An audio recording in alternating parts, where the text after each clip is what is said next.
Tonight, we're uncovering the hidden world of the Forbidden Forest. This story has many layers, but I'll keep the narration soft and calm so you can still drift off. Thank you to those of you who've been joining us consistently. If you're falling asleep with us tonight, let me know in the comments how many nights in a row you've been here. And if this is your first night, just comment night 1. Now back to the video. Long before Hogwarts rose above the Scottish hills, the forest was already there, spreading across the eastern edge of the land in a deep and ancient silence. Beech, oak, sycamore, and yew grew close together beneath a canopy so thick that daylight could barely reach the ground. Hogwarts was not built in place of the forest. It was built beside it, leaving this wild old country untouched. Its true name was never recorded in the stories. To the students of Hogwarts, it became the Forbidden Forest for a simple reason. They were forbidden to enter. The rule was repeated often, especially after dark, and usually with enough seriousness to make even the bravest young witch or wizard pause at the edge of the trees. But the forest was never merely an area marked off by school rules. It was a sanctuary, a place large enough for creatures that could not safely live in the ordinary world. Beyond the last familiar path, there were animals and beings whose size, power, and strangeness would have drawn far too much attention from Muggles. The forest gave them room to disappear. Rubeus Hagrid understood this better than almost anyone. As Hogwarts gamekeeper, he knew its trails, its moods, and many of the creatures living behind the branches. He could lead students through the darkness, with a lantern held high, speaking gently, as though the shadows themselves were old friends. Yet even Hagrid, with his great strength and fearless affection for dangerous beasts, knew that some parts of the forest were best approached with care. Deep within the trees lived the Centaurs, proud and watchful beneath the open spaces where they could study the night sky. They were not horses, and they were not human, though careless outsiders often tried to describe them in such simple terms. The Centaurs carried their own traditions, their own knowledge, and their own patience for reading the movements of planets and stars. They did not enjoy being treated as servants of Hogwarts, or as curiosities for frightened students. Elsewhere, hidden in a maze of webs and hollowed earth, lived the Acromantulas. These enormous spiders were among the forest's most feared residents. Their colony began with Aragog, the giant spider Hagrid had raised when he was a student. Aragog had been Hagrid's friend, but friendship did not change the hunger of his descendants. In the dark beneath their webs, a visitor could become prey with terrible speed. The forest also sheltered unicorns, creatures so pure that the murder of one was considered a dreadful act. Their silver blood could preserve the life of someone close to death, but at a terrible cost. It offered survival only as a cursed half-life, a fragile existence bought through violence against something innocent. One cold night, Harry Potter entered the forest during detention and found exactly such a crime. A unicorn lay wounded among the trees, its pale blood shining on the leaves.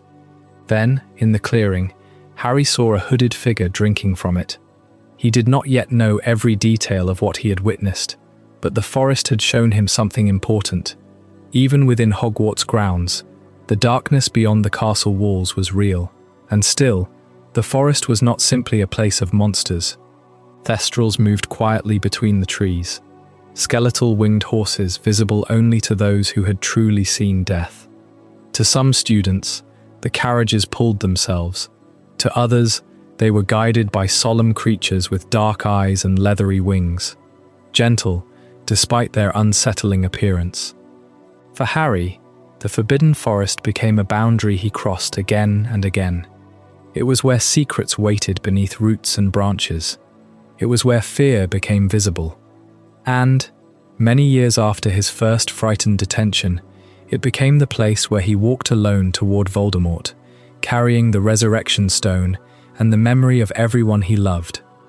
Beyond the manicured lawns and the still black lake, there is a line that every student learns to recognize almost as soon as they arrive at Hogwarts. It is not a wall or a fence, but the place where the green grass gives way to shadow, where the carefully maintained grounds surrender to something older and untamed. This is the edge of the Forbidden Forest, and it marks the beginning of a world that the school does not control. The Forbidden Forest begins where Hogwarts' safety appears to end. Within the castle walls, students are protected by spells, teachers, and centuries of tradition. But at the tree line, that protection dissolves into something less certain. The forest has never been tamed by the founders or their successors.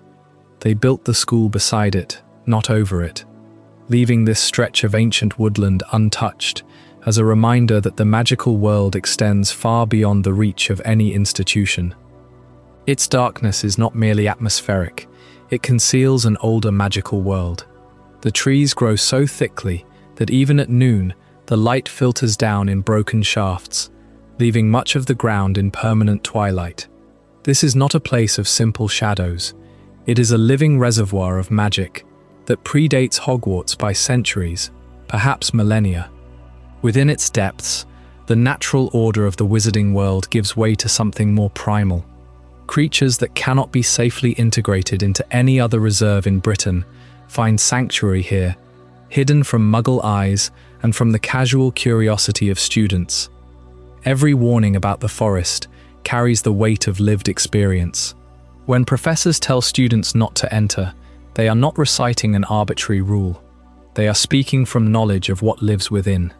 Hagrid, the gamekeeper who knows the forest better than anyone, treats it with a mixture of affection and deep respect.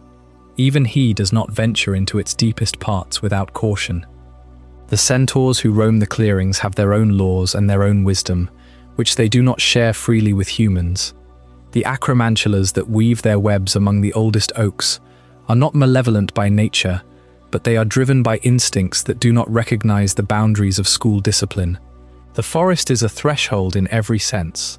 It is where students go for detention, not for recreation. It is where dangerous secrets are both hidden and revealed. And it is where the story of Harry Potter takes some of its darkest and most important turns. But before any of that can be understood, we must recognize what the forest represents from the very beginning. A boundary drawn in shadow, a line that is meant to be respected more than crossed. To stand at the edge of the Forbidden Forest is to feel the shift in the air. The sounds from the castle fade behind you. The wind moves differently through the branches, and in the quiet between your footsteps, you become aware of the eyes watching from the dark. The forest does not need to announce its presence. It simply waits, patient and old, full of stories that have never been fully told. And as we step forward into that shadow, we begin to understand that the forest is not just a place in the story, it is a character in its own right, with its own history, its own memory, and its own claim on the tale that unfolds around it. Its history is woven into the history of Hogwarts itself. Long before the castle became a school, the forest stood on these grounds, sheltering creatures and preserving mysteries that no map could fully contain. The founders of Hogwarts understood that some magic could not be ordered into classrooms or contained within stone towers. Rather than destroy what they did not understand, they allowed the forest to remain. That choice created an uneasy balance, one that has lasted for generations. For the students, the forest becomes a test of judgment. It asks a question that every young witch and wizard must eventually answer. When danger and curiosity stand side by side, which one will guide you? The paths beneath its trees are rarely straightforward. A trail that seems familiar can disappear beneath roots and fallen leaves. A distant sound may be harmless, or it may be a warning. In the forest, certainty is a luxury. That uncertainty is what gives the Forbidden Forest its power. It cannot be reduced to a list of creatures or a place on the Hogwarts grounds. It is the wildness beyond the lantern light, the ancient presence waiting just beyond the reach of rules. And for those who enter it, whether by punishment, necessity, or choice, the forest always demands something in return. The boundary we spoke of at the end of our last chapter was not drawn after the castle was built. It existed before a single stone was laid. The school was built right up against it, not the other way around. The woodland stood in Scotland long before Hogwarts Castle rose beside it. When you stand at the edge of the forest and look into the spaces between the trees, you are looking at a history that precedes the entire wizarding school. Rather than clearing the trees, the founders built the school around them. This choice defines the character of Hogwarts. It tells us that the founders respected the wildness of magic. They understood that not every space has to be tamed. Ancient beech, oak, sycamore, and yew became part of the Hogwarts estate. Each of these trees brings its own character. The beech trees, with their smooth grey bark, create open cathedral-like spaces on the forest floor. The oaks anchor the earth with their strength and reach for the sky. The sycamores offer protection with their broad leaves. But it is the yew that adds the deepest sense of age. Yew trees are among the oldest living things in Europe. They can live for thousands of years. It is entirely possible that some of the yews in the Forbidden Forest were already fully grown when the first stones of Hogwarts were laid. In magical folklore, the yew is a tree of death and rebirth. The presence of yews in the forest connects it to a wider tradition of British magic and mystery, a tradition that existed long before the school was founded. The forest's true original name was never recorded in the books. The name we use now, the Forbidden Forest, is simply a school rule, an adopted title given because students were not allowed to enter. The original name was never written down. It is a piece of history that has been lost entirely. Perhaps it was a name given by the Centaurs, who have lived there since long before the founders arrived. Perhaps it was a name in a language that has since been forgotten.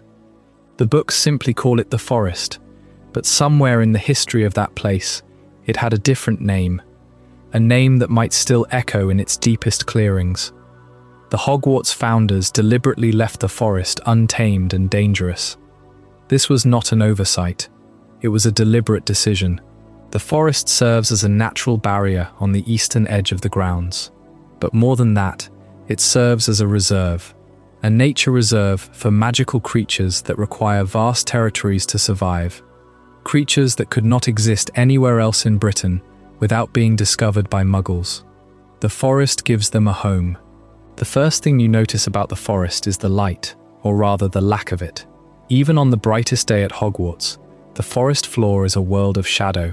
The canopy is so thick and layered that sunlight struggles to reach the ground. It filters through in thin, dusty beams. The rest is twilight. The temperature drops the moment you step inside. The sounds of the castle fade away, replaced by the rustle of leaves underfoot and the creaking of ancient branches. The air smells of damp earth and moss and fallen leaves. It is a landscape that feels completely removed from the carefully trimmed lawns and hedges of the school. It is a place where the magic of the natural world feels stronger than the magic of the castle. J.K. Rowling has said that the Forbidden Forest is her favourite part of the Hogwarts grounds. Not the castle towers or the moving staircases. This dark wood, because of its wildness, because of its creatures, and because so much of the story's deepest magic happens right here in the shadows. The forest is not just a location, it is the original piece of land, the wilderness that the castle was allowed to stand beside. Hogwarts may be a fortress of magic, but it is a guest in this valley. The forest was here first. It does not need maps. It does not need the permission of the school. It existed before the school, and it will remain long after. The trees have stood here for centuries. They have seen students arrive and graduate. They will be here when everyone is gone. These ancient trees shelter a remarkable population of magical creatures, species that rely on the forest's isolation and its vast, untamed depths. The centaurs move silently between the trunks. The thestrals emerge only in the deepest darkness, and deeper still, the heart of the forest holds wonders that the castle itself cannot contain. The life of the forest is a world unto itself, a living ecosystem shaped by the very trees that stood here since before the school was even a dream. The forest stood for centuries before the castle was raised. When the founders first arrived at this valley in the highlands, they did not clear the woodland to make room for their school. They built alongside it, leaving the ancient trees standing exactly where they were. The boundary was a choice, not a necessity, and with that choice came a rule. The name Forbidden Forest is not a description of the woodland itself. It is a label of restriction imposed by the school. Before Hogwarts, the forest had no such title. It was simply the forest that grew on the eastern edge of the valley. The rule exists because the founders understood something essential about this place. It was not a place that could be tamed. Its dangers were woven into the earth itself, ancient and untamed. So they did the only thing they could. They forbade students from entering, and they built their school around it. Which brings us to a strange contradiction at the very heart of the grounds. Hogwarts forbids its children from entering a place it keeps deliberately beside them, every day of their school lives. The forest is not a distant wilderness. It presses against the edge of the lawns, its dark canopy visible from the windows of the castle. And yet, crossing that invisible line is one of the gravest offences a student can commit. The exceptions are rare, and they are never safe. A detention with Hagrid, searching for a wounded unicorn in the dark. A supervised lesson in care of magical creatures, kept carefully to the edges. Or an emergency, where the danger outside the forest becomes greater than the danger within. But to truly understand why the ban is so absolute, you have to understand what lives in that darkness. The forest is not a single habitat. It is a layered wilderness of distinct territories. The Centaurs rule the deepest glades. They are proud, ancient beings who read the future in the movement of stars and planets. They do not accept the authority of the headmaster or the rules of a school. Their territory is their own, and they enforce it. Further in, under the roots of the oldest trees, the Acromantulas built their colony.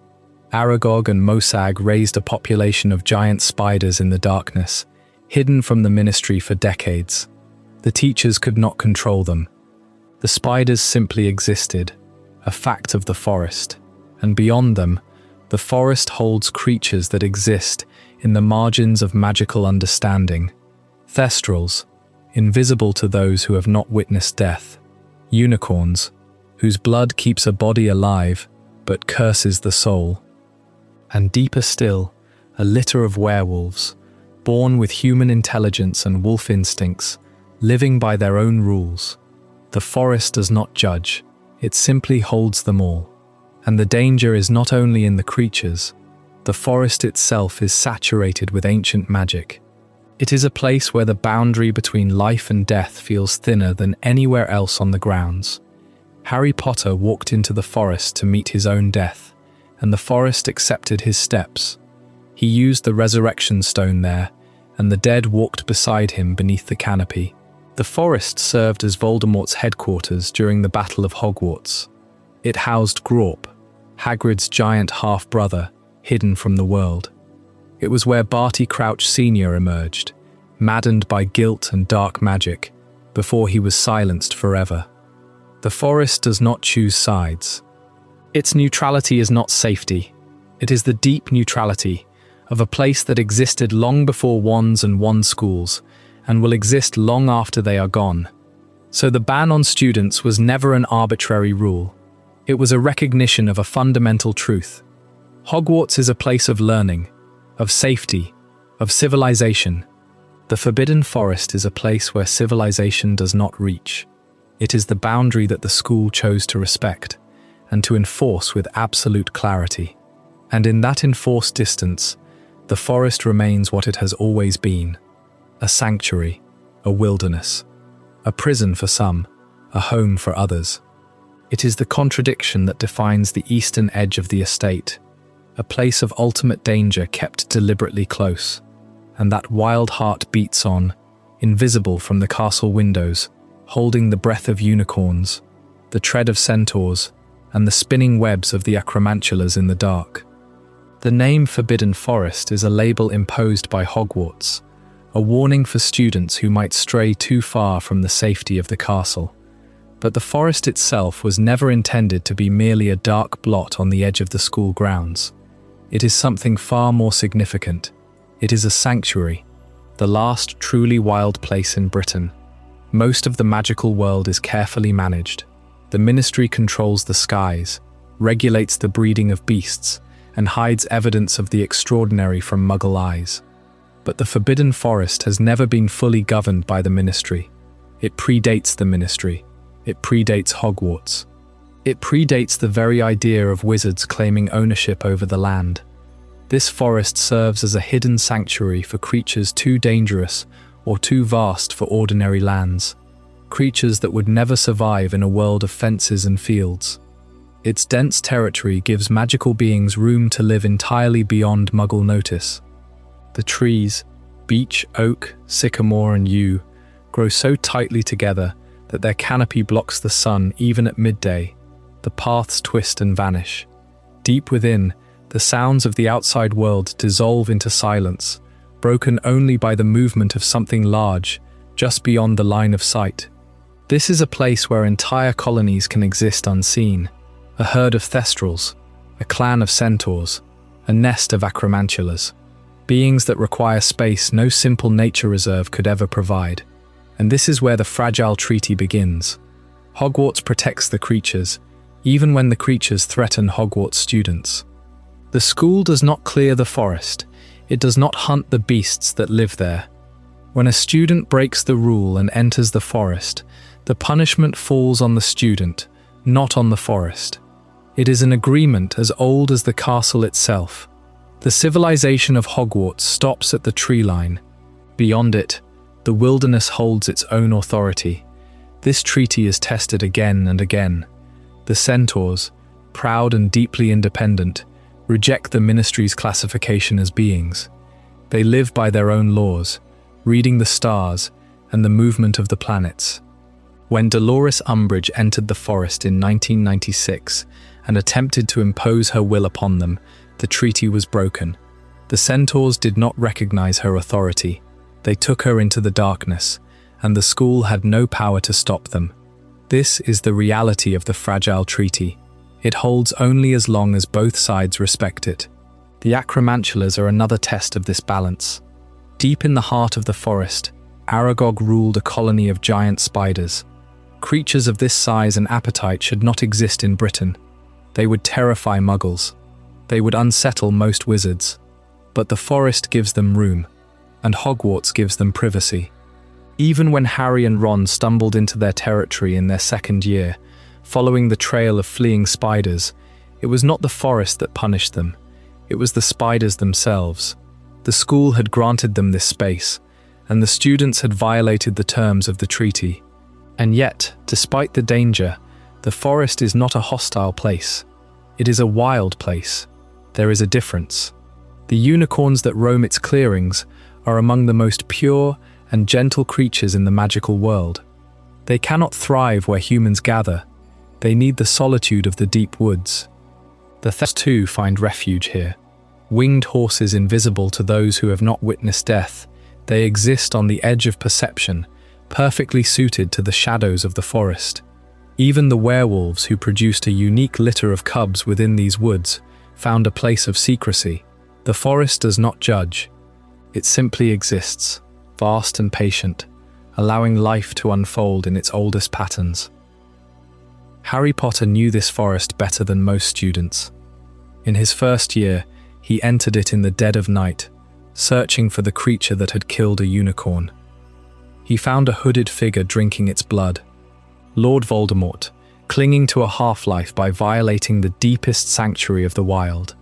In his 6th year, he walked through the forest with Dumbledore, seeking a Horcrux in a cave that felt older than magic itself.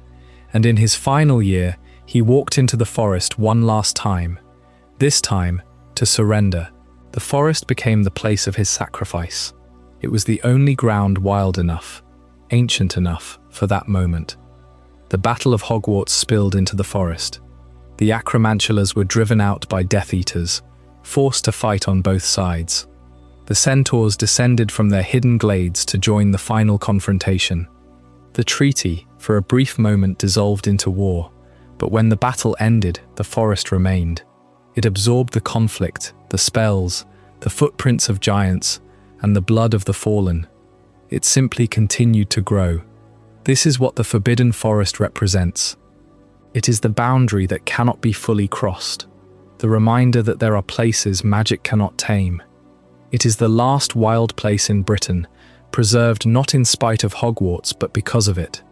The founders understood that to build a school for magic, they had to leave a part of the world untouched. They had to let the wilderness remain wild. When you look at the forest from the windows of Hogwarts, you are seeing a territory that belongs to no one. It belongs to the creatures that live within it, to the ancient trees, to the deep soil that has never known a boundary marker. It is a sanctuary not because it is safe, but because it is free. And that freedom shapes everything that lives there. The centaurs read their stars, the unicorns graze in hidden clearings, the Acromantulas weave their webs in the dark. Each creature exists in a balance carefully maintained by the school that borders their home. It is a fragile piece, but it has held for over 1,000 years. So when the trees at the edge of the lawn begin to darken, and the wind carries the scent of damp earth and pine, there is no need to fear the forest. It is a refuge. It is the last place in Britain where magic is allowed to be wild. And the beings who call it home have known this long before Hogwarts ever cast its first stone. The forest that exists beyond the edge of Hogwarts is not merely a collection of trees. It is a living system, a place where the rules of the ordinary world begin to bend. You have learned that this woodland serves as a sanctuary for creatures that cannot exist elsewhere in Britain. But to understand what that truly means, you must first understand the environment that shelters them. The first thing you notice upon stepping beneath the canopy is the light, or rather, the absence of it.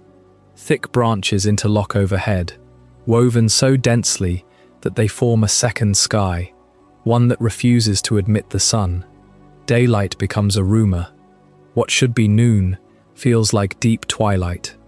The world dims by several shades, and the colors you associate with a living forest, the bright greens and golden dapples, are swallowed into a palette of browns, greys, and deep shadows, and immediately, the ground itself seems to conspire against you. The paths that appear clear from the edge of the woods vanish the moment you commit to them. Trails disappear beneath a carpet of roots that rise from the earth like veins, beneath leaves that have fallen and rotted for centuries, beneath wet soil that clings to everything it touches. You are never quite sure if you are following a trail or walking into untouched thicket. The forest does not mark its passages for human eyes. Sounds lose their origin in this place. A crack of a branch might come from your left, but it could just as easily be from above or behind you. Hooves strike the earth, and echo off trees that were not there a moment ago. Wings beat the air in rhythms you cannot predict. Distant cries rise and fall, sometimes sounding like animals, sometimes like something else entirely. Unseen movement follows you, always just beyond your peripheral vision.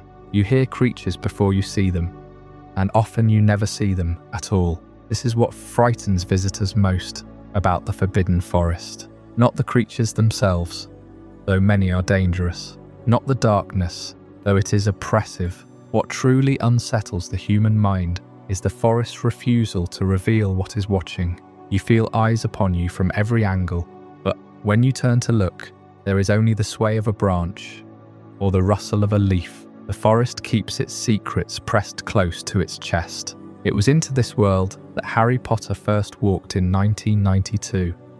Serving detention with Hagrid, they were searching for the source of a unicorn's death. And in that twilight, under that suffocating canopy, Harry discovered a wounded unicorn and a cloaked figure drinking its blood, a memory that would not leave him. But even before that encounter, the forest had already made its impression. It was the inability to see, the inability to trust one's senses, that made the search so terrifying. Centuries of fallen trees and undisturbed growth have created a landscape that is almost alien. Moss hangs from branches like old curtains. Fungus blooms in colours that seem unnatural. The air itself is heavy, thick with the smell of damp earth and decaying leaves. It is a place where the boundary between the living and the dead feels thin, where the past clings to the present like frost. And yet, for all its menace, the forest is not malevolent. It is simply wild. It does not care for the rules of the castle that stands beside it. It existed long before Hogwarts, and it will exist long after. The creatures that call it home have adapted to this environment in ways that make them formidable, but also make them dependent on this singular place. When you stand at the edge of the Forbidden Forest, you are standing at the edge of something older than any law, something that will not be tamed. And if you listen closely, through the strange sounds that travel between the trees, you might hear the forest breathing. The atmosphere of this woodland is not just a backdrop for the lives within it. It is the architect of their existence. The way they hunt, the way they hide, the way they survive is all written into the character of this place.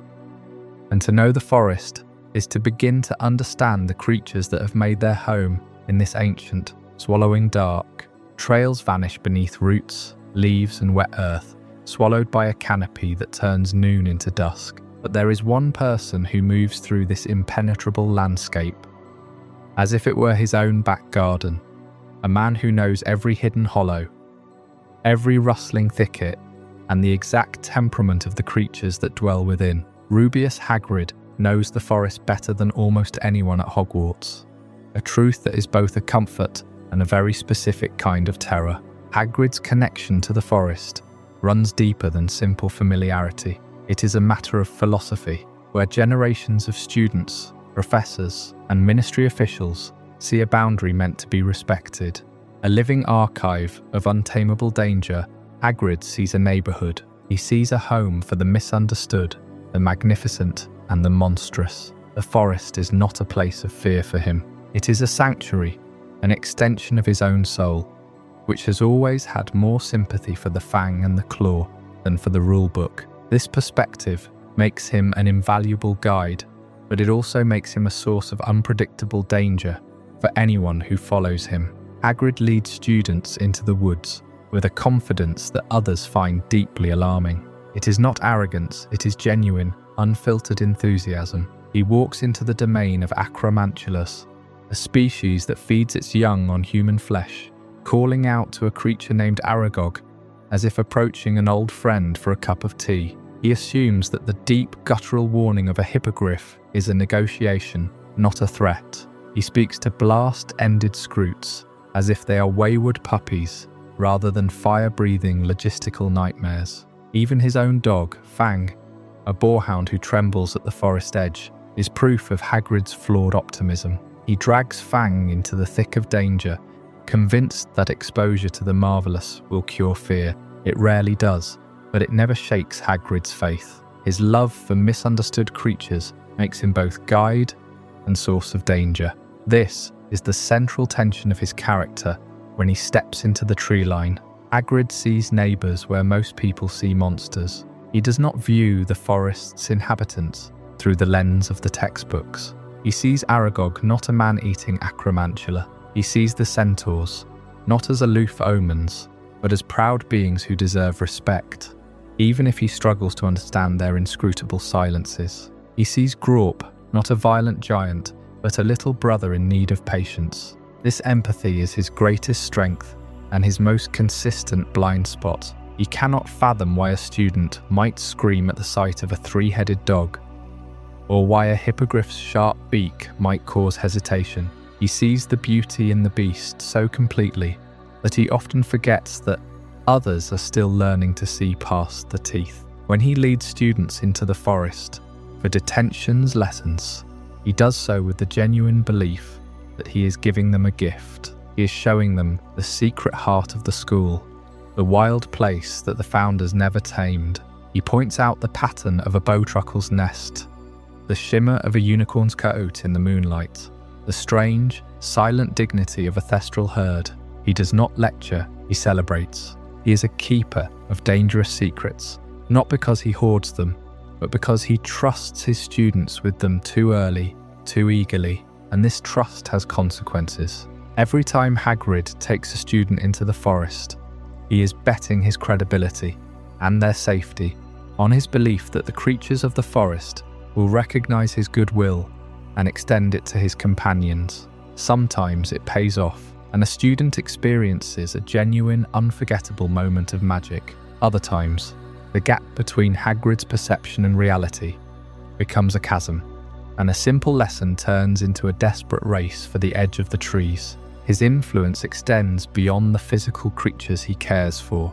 He shapes how students perceive magic itself, blurring the line in their minds between the tame and the wild. But the forest holds its own counsel. The Centaurs, for instance, watch Hagrid with a mixture of grudging respect and weary amusement. They see the forest from a higher vantage point, reading portents in the stars that Hagrid would never think to look for. They understand that the forest's secrets are not all meant for soft hands and gentle whispers. Hagrid interacts with the forest's residents on a ground level, face to face, trusting in brute honesty and a warm heart. But the forest has other watchers, other thinkers, who interpret its vastness not as a village to be loved, but as a kingdom to be observed. There is a deep wisdom in the forest that exists beyond Hagrid's creature comforts, a wisdom written in the movement of constellations and the ancient, silent pride of beings who consider themselves older than the castle walls. Where Hagrid knocks on a door, others simply watch and wait. The Centaurs have their own claims to this land and their own reasons for letting Hagrid tread where he pleases. But their patience is not infinite, and their understanding of the forest's purpose is vastly different from his. It is a difference that speaks to the heart of the forest itself, a place that is simultaneously a home, a prison, a sanctuary, and a battlefield, a place where the Keeper of Keys sees a friend, and the stars see a fleeting shadow. The forest contains multitudes, and its deepest truths are written in languages that no single keeper can fully read. Rubeus Hagrid knew the forest better than almost anyone at Hogwarts. He walked its paths as though they were extensions of his own home, and he understood the temperaments of its most dangerous residents. But his familiarity with the dark spaces did not stop the forest from claiming its share of fear from those who entered without his instincts. In 1992, the forest received 4 students who would remember its shadows for the rest of their lives. Harry Potter, Hermione Granger, Neville Longbottom and Draco Malfoy were sent into the forest as a form of detention. It was a punishment that shocked even the students themselves. They had been caught wandering the corridors after curfew, a standard rule broken by many before them, but the penalty was unusually severe. Instead of scrubbing cauldrons or polishing trophies, they were ordered to help Hagrid investigate the death of a unicorn. Unicorns were not common creatures. They were elusive, deeply magical, and fiercely protective of their innocence. Finding one dead within the boundaries of the Forbidden Forest was a profound violation of the natural order. It meant something had entered the forest that feared nothing, not even the purest magic. The body had been found near a clearing, deep in the eastern quadrant. Hagrid needed help tracking the killer, and the forest was too vast for one man and a single dog. Hagrid divided the group into smaller pairs to cover more ground. He took Draco Malfoy and the Bloodhound with him, heading toward a thicket of blackthorn and elder. Harry and Hermione were sent toward the eastern edge of the search area. Neville and Fang were given the western edge. When the group separated, the silence between them filled the forest. The darkness felt larger when it was only measured by 2 pairs of eyes and the glow of 2 wands. The footsteps of the others faded quickly, absorbed by the carpet of moss and fallen leaves that blanketed the forest floor. There was no echo in a forest this dense. Sound simply vanished into the trunks and the undergrowth. What remained was the crackle of their own movement, the whisper of the wind through the high branches, and the occasional hoot of an owl that seemed to follow them from tree to tree. Harry and Hermione walked in silence for a long while before they found it. The unicorn lay in a small hollow between the roots of an ancient yew tree. The silver blood had pooled beneath its body, reflecting the one light like liquid mercury.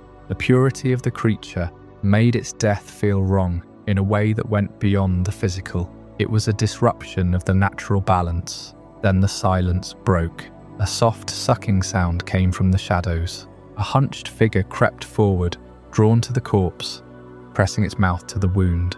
It moved slowly, dragging itself through the wet leaves with a desperation that was almost pathetic. Harry's scar erupted in pain. It burned with a cold fire that his body recognized before his mind could name it. The hooded creature was Voldemort. He was clinging to existence by drinking the blood of the innocent. It was a slow, terrible survival, and he was willing to do anything to maintain it. The Centaur Firenze found them before the creature could turn its full attention on Harry. His hooves splashed through the wet earth, scattering the shadows with his powerful stride. He swept Harry onto his back and galloped away through the twisted trunks, carrying him out of the clearing and away from the thing that drank unicorn blood.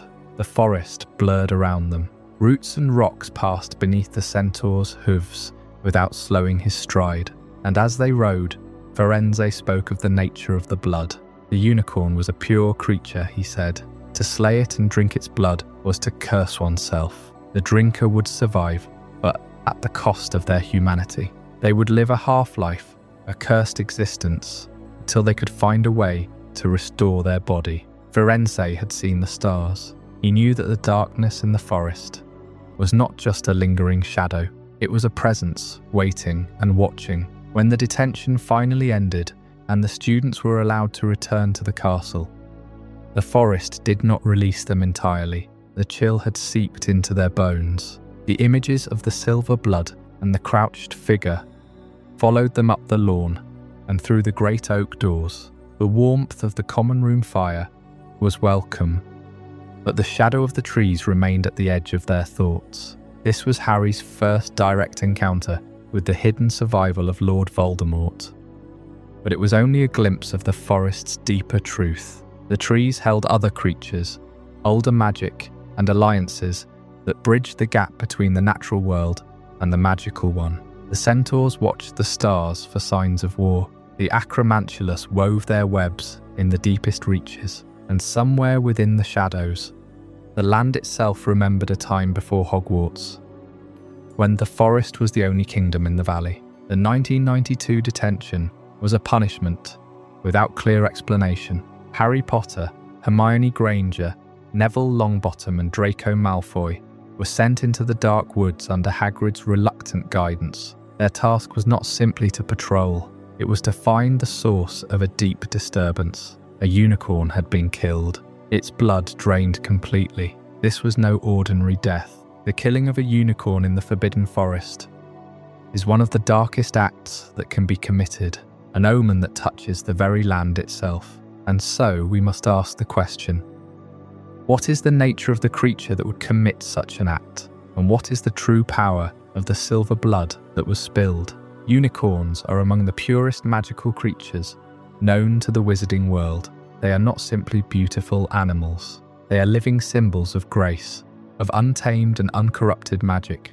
In the wild, they are incredibly rare. They only appear to those with gentle intentions, to those who are pure of heart. A foal is born pure white, with a silver mane and a single golden horn. They roam the deepest parts of the Forbidden Forest, moving silently between the ancient trees. They are drawn to the cleanest waters and the most untouched clearings. To see a unicorn is considered a blessing, a glimpse of a magic that exists beyond the reach of darkness. Their presence is a mark of truly healthy land. The forest protects them, and they in turn grace the forest with their presence. But this golden magic, this perfect purity, has a terrible vulnerability.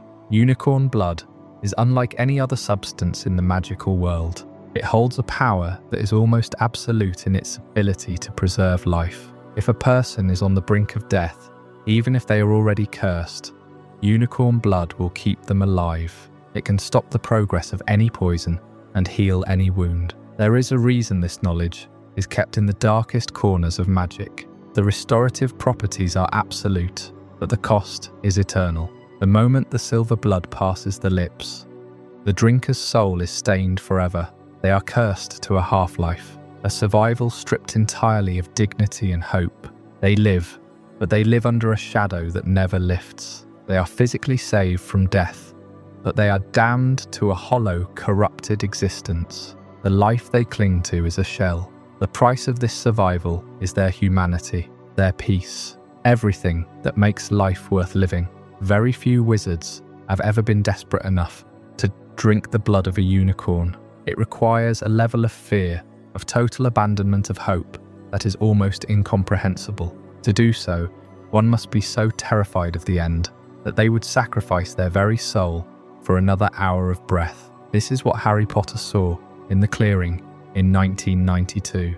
As the silver blood pooled on the ground, a hooded figure rose from the corpse. It was Lord Voldemort in his most pathetic and parasitic state, confined to a rudimentary body, barely clinging to existence. He had crawled into the forest to feed. He was drinking the blood of the dead unicorn to sustain his fragile life. The murdered unicorn revealed the truth. Something desperate was feeding in the woods, something that had already abandoned every human instinct, something willing to corrupt the very essence of purity for a twisted, cursed form of survival. The forest knew what had happened. The centaurs, silent guardians of the stars and the woods, understood that a profound law had been broken. They do not interfere lightly, but the killing of a unicorn is a disturbance in the natural order itself. A unicorn is not just an animal, it is a guardian of innocence in a dark world. To kill one is to wound the land. To drink its blood is to tear open the fabric of magic. The clearing where it lay became a place of deep shadow. Its silver blood stained the earth, a permanent scar that the rain could never wash away. Hagrid's decision to bring the students there that night was a lesson in the harshest truths of the magical world. It was not about finding a monster. It was about witnessing the consequence of utter despair. The forest holds many such secrets. It is a sanctuary, but it is also a burial ground. The unicorn's death is a visible scar on the land, and the hooded figure who drank its blood was just one of the many threats that lurk in the space between the trees. The forest is not a tame place. It is a place of ancient magic, of cycles of life and death that operate beyond the understanding of the school above. The creatures in the forest watch. They remember. The death of a unicorn sends a tremor through every web and every hollow. The centaurs felt it. The spiders felt it. The very earth felt it. And deep within its heart, the forest absorbs the blood and the darkness, waiting for the balance to be restored. The stars above the clearing held no answers that night, only a cold, distant light. The centaurs retreated deeper into the forest, carrying their knowledge and their silence with them. The forest does not forgive a violation of its deepest laws, and deep within its heart, other creatures were paying attention. Creatures that do not watch the stars, but feel the vibrations in the earth. The forest is full of watchers, and the memory of the silver blood still lingers there. The curse of the half-life. It is one of the oldest and most tragic pieces of magic associated with the Forbidden Forest. To drink the blood of a unicorn is to force a soul to remain bound to this world, but the thread that holds it is one of the deepest desperation, and it was exactly this desperate act that Harry Potter stumbled upon on the night of his first detention in the Forbidden Forest. The forest around him had grown dense. The canopy above blocked out the last traces of fading light, turning the world beneath into a landscape of deep greens and blacks. Before him, spread across the damp earth like a spilt potion, was a trail of silver. It was unnaturally bright against the dark soil, a glowing luminescence that wound around roots and over mossy stones. It was the unmistakable blood of a unicorn. Harry followed the trail deeper into the woods, his wand casting a trembling light ahead until the trees parted into a small clearing. And there, lying on the forest floor, was the wounded unicorn. Its pure white coat was matted with dirt and smeared with blood. Its flank was torn open, a deep gash that wept a steady stream of silver. The creature was still alive, its sides heaving, its dark eye reflecting the faint beam of Harry's wand, but it was dying. The beauty of the creature made the scene all the more horrifying. It was a symbol of purity, bleeding out onto the ancient leaves. But Harry was not alone in the clearing.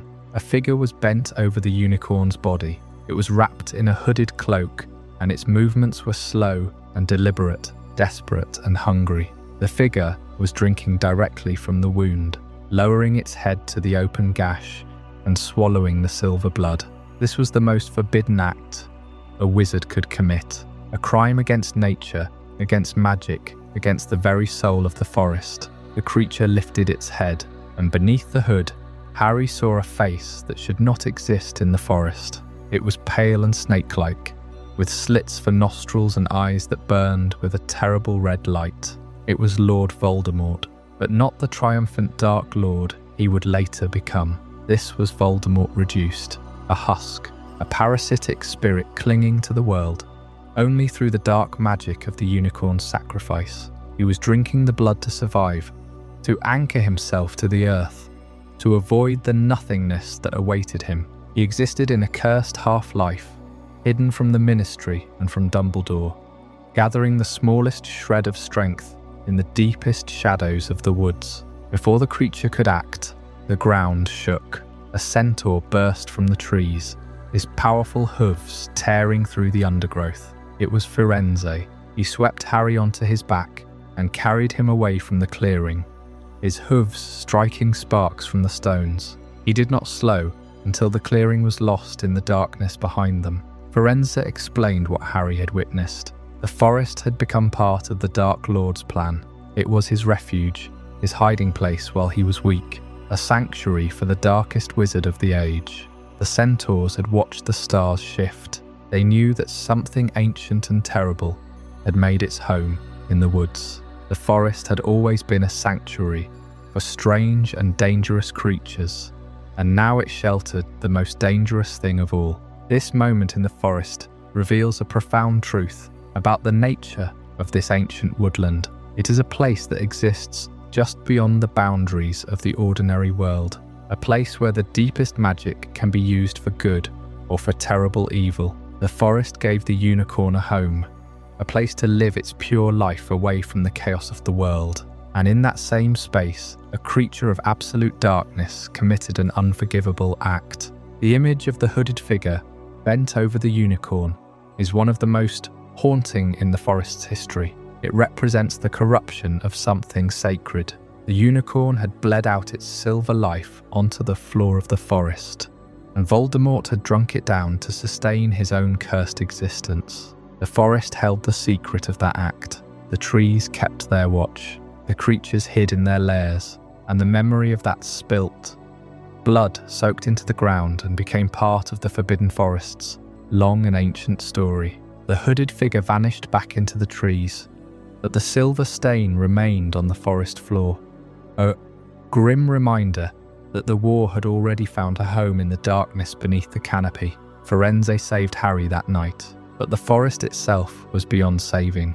It had become a vessel for the war, a repository for its darkest secrets. The stars had already told the centaurs what was coming. The forest was waiting for the war to rise, for the blood to spill again, for the final confrontation that would one day take place under its ancient and untamed boughs. The hooded figure that drank from the unicorn did not go entirely unobserved. From deep within the forest, beneath the shadow of an ancient oak, a pair of keen eyes had already tracked the disturbance.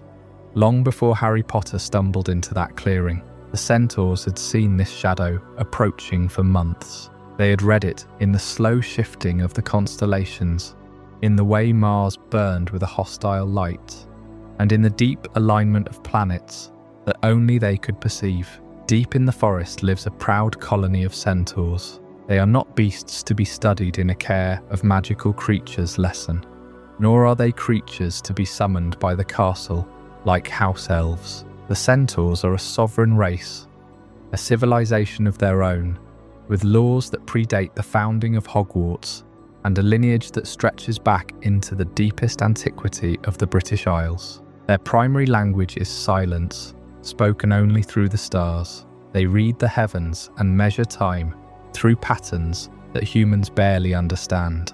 A human astrologer might glance at a chart for the coming week or the year ahead. A centaur observes a conjunction that requires a decade to complete, or watches a celestial alignment that has not occurred since before the school was built. This gives them a sense of scale that feels almost impossible for the human mind to grasp. Their lives are long, but their clockwork is measured in the slow drift of galaxies. They do not count the passing of years as we do. They count the passing of ages. An alignment that occurs once in 1,000 years is a meaningful event to them. A single human lifetime is barely a whisper against that background. This deep understanding of cosmic time creates an immense distance between the centaurs and the everyday business of Hogwarts. They reject the assumption that Hogwarts can command them.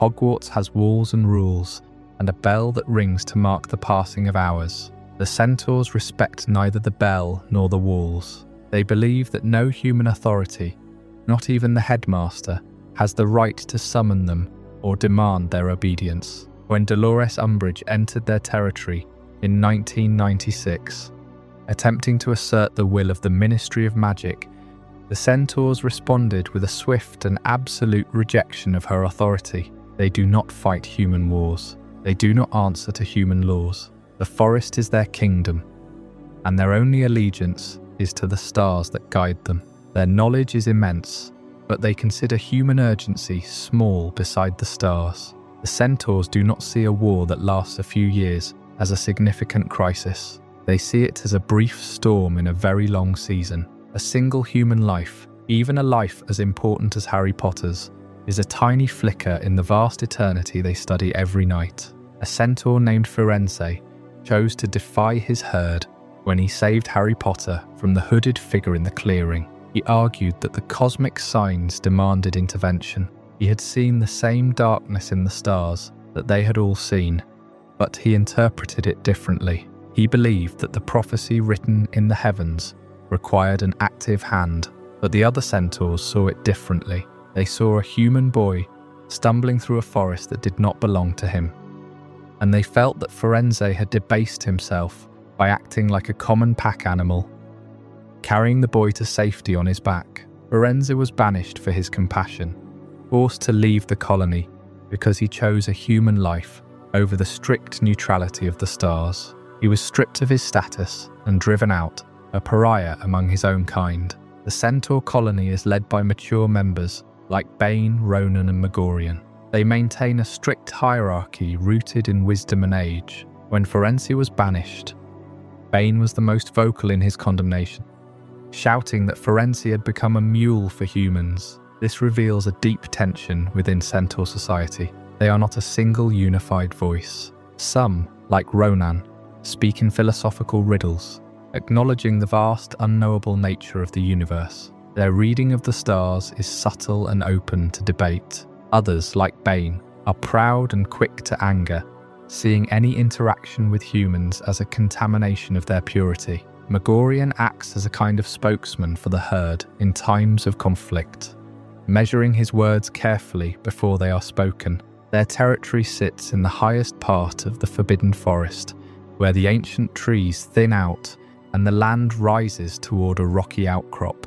The canopy opens here, revealing a vast expanse of sky. The centaurs do not build homes in the human sense. They live in the open, gathered around fires that have burned in the same stone circles for centuries. They do not sleep in beds. They rest standing, their eyes still fixed on the stars, reading the slow drift of planets through the long hours of the night. This is their study.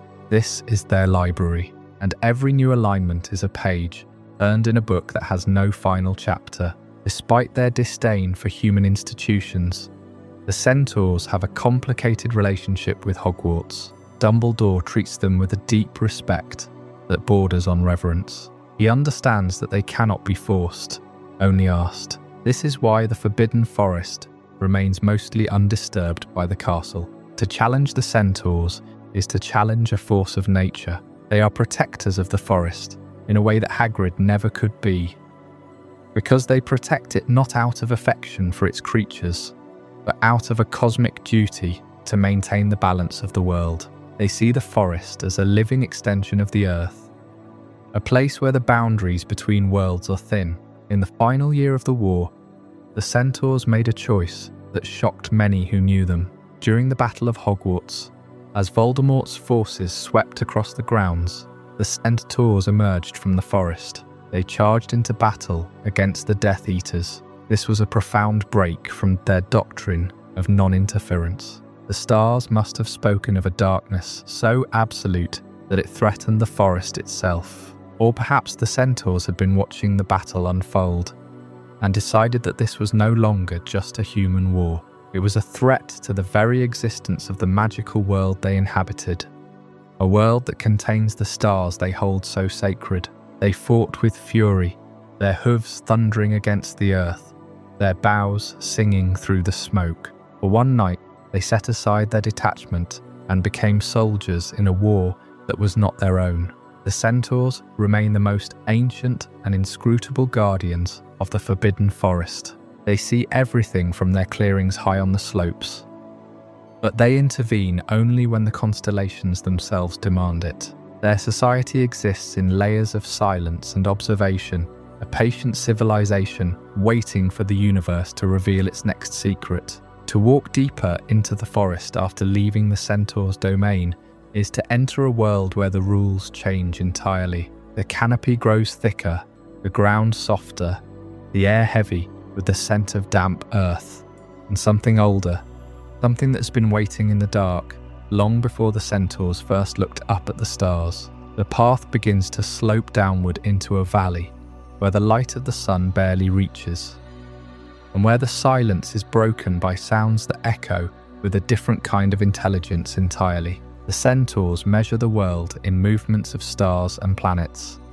in patterns stretched across centuries that human eyes can barely glimpse. They believe that the affairs of wizards and witches are fleeting and insignificant compared to the slow turning of the heavens. But on that night deep in the Forbidden Forest, one centaur broke every rule of his kind. Firenze found Harry Potter kneeling beside a wounded unicorn, the silver blood pooling on the dark earth, and he did not abandon the boy to fate. Firenze carried Harry through the Black Forest. The hooves moved with a rhythm that felt ancient, each step placing distance between them and the hooded figure still crouched over the unicorn carcass. The trees pressed close, their branches knitting the sky into a tangled net. Harry could barely speak, but Firenze did not need questions to know what had been seen. The centaur spoke in a voice that seemed to come from somewhere deeper than the throat, a sound shaped by the forest itself. He told Harry that the creature drinking unicorn blood was no ordinary dark being. It was something far worse, something clinging to life by the most cursed means imaginable. Unicorn blood can keep a person alive even when they should be dead, but it comes with a price that no healer can undo. The drinker is cursed from that moment onward, forced to exist in a half-life, a state between worlds that corrupts everything it touches. Firenze did not name Voldemort directly, but the meaning was unmistakable. The Dark Lord had returned to the forest, not in full strength, but as a shadow feeding on stolen vitality. As they moved deeper among the ancient trees, other shapes emerged from the darkness. More centaurs stepped into the open, their eyes reflecting the distant starlight. They blocked the path, their voices harsh and accusing. They condemned Firenze for involving himself in human affairs, for carrying a wizard child through their domain as if he were a common pack animal. The colony had agreed long ago to remain apart from the conflicts of the smaller folk.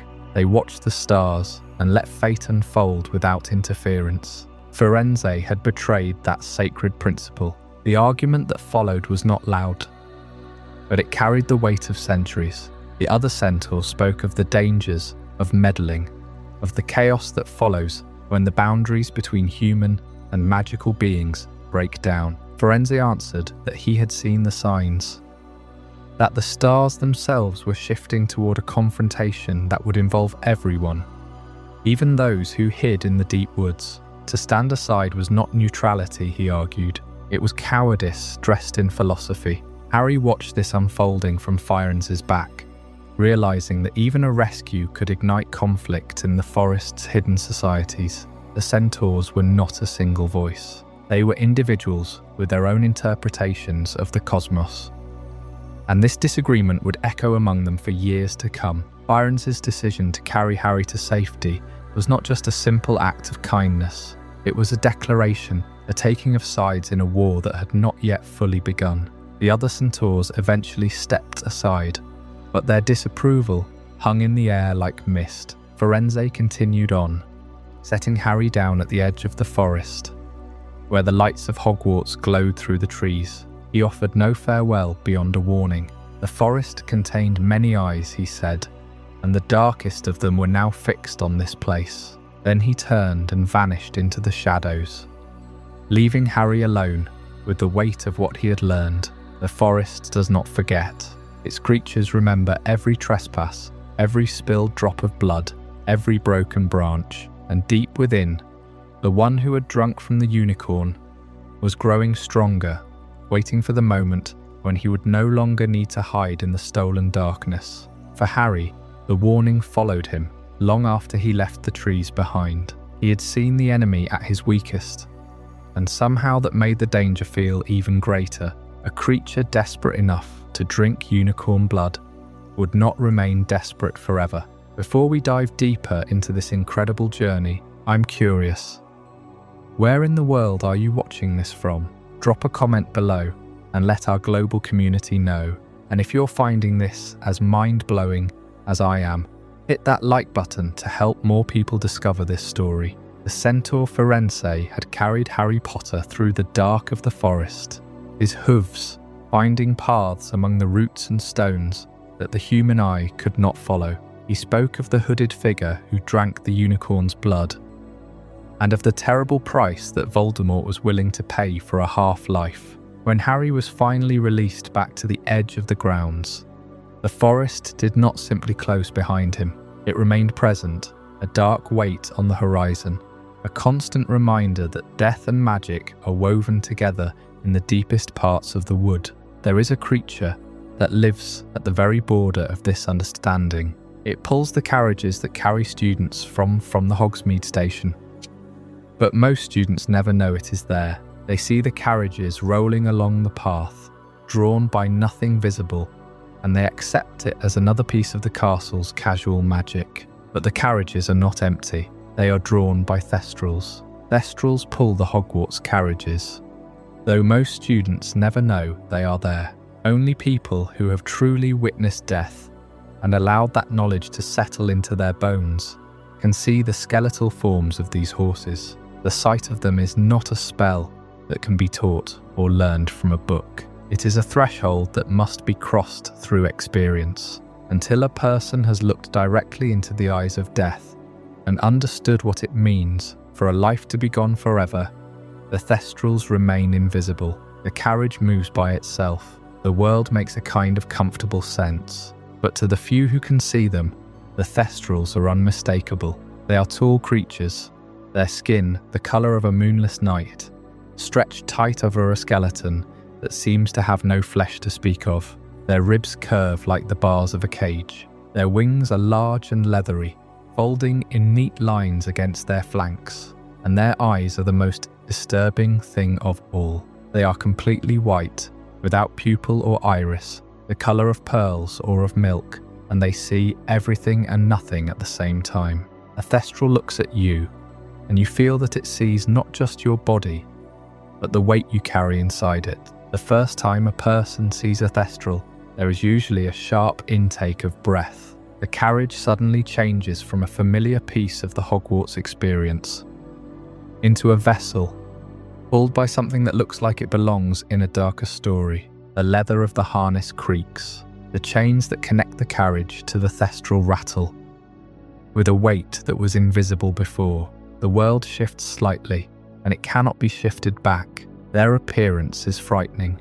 There is no kindness in the way they look. They seem carved from a nightmare, but their nature is gentle and loyal. They are herd animals, and they form deep bonds with those who care for them. Rubeus Hagrid, who has always seen beauty in the misunderstood, tends to the Hogwarts herd with a patient hand. He feeds them large cuts of raw meat and blood, which they accept with a quiet grace. The air at the edge of the forest is cold and damp when the feeding happens, carrying the scent of wet leaves and the rich earthy smell of the paddock. The Thestrals gather around the carcass with a quiet ceremony. They do not fight over the meat. They take turns, stepping forward, tearing away strips of flesh with their sharp teeth, swallowing it whole. It is a brutal act, but it is performed with a kind of solemn dignity. They are not savages. They are simply alive, and they are hungry. They do not snap or fight amongst themselves.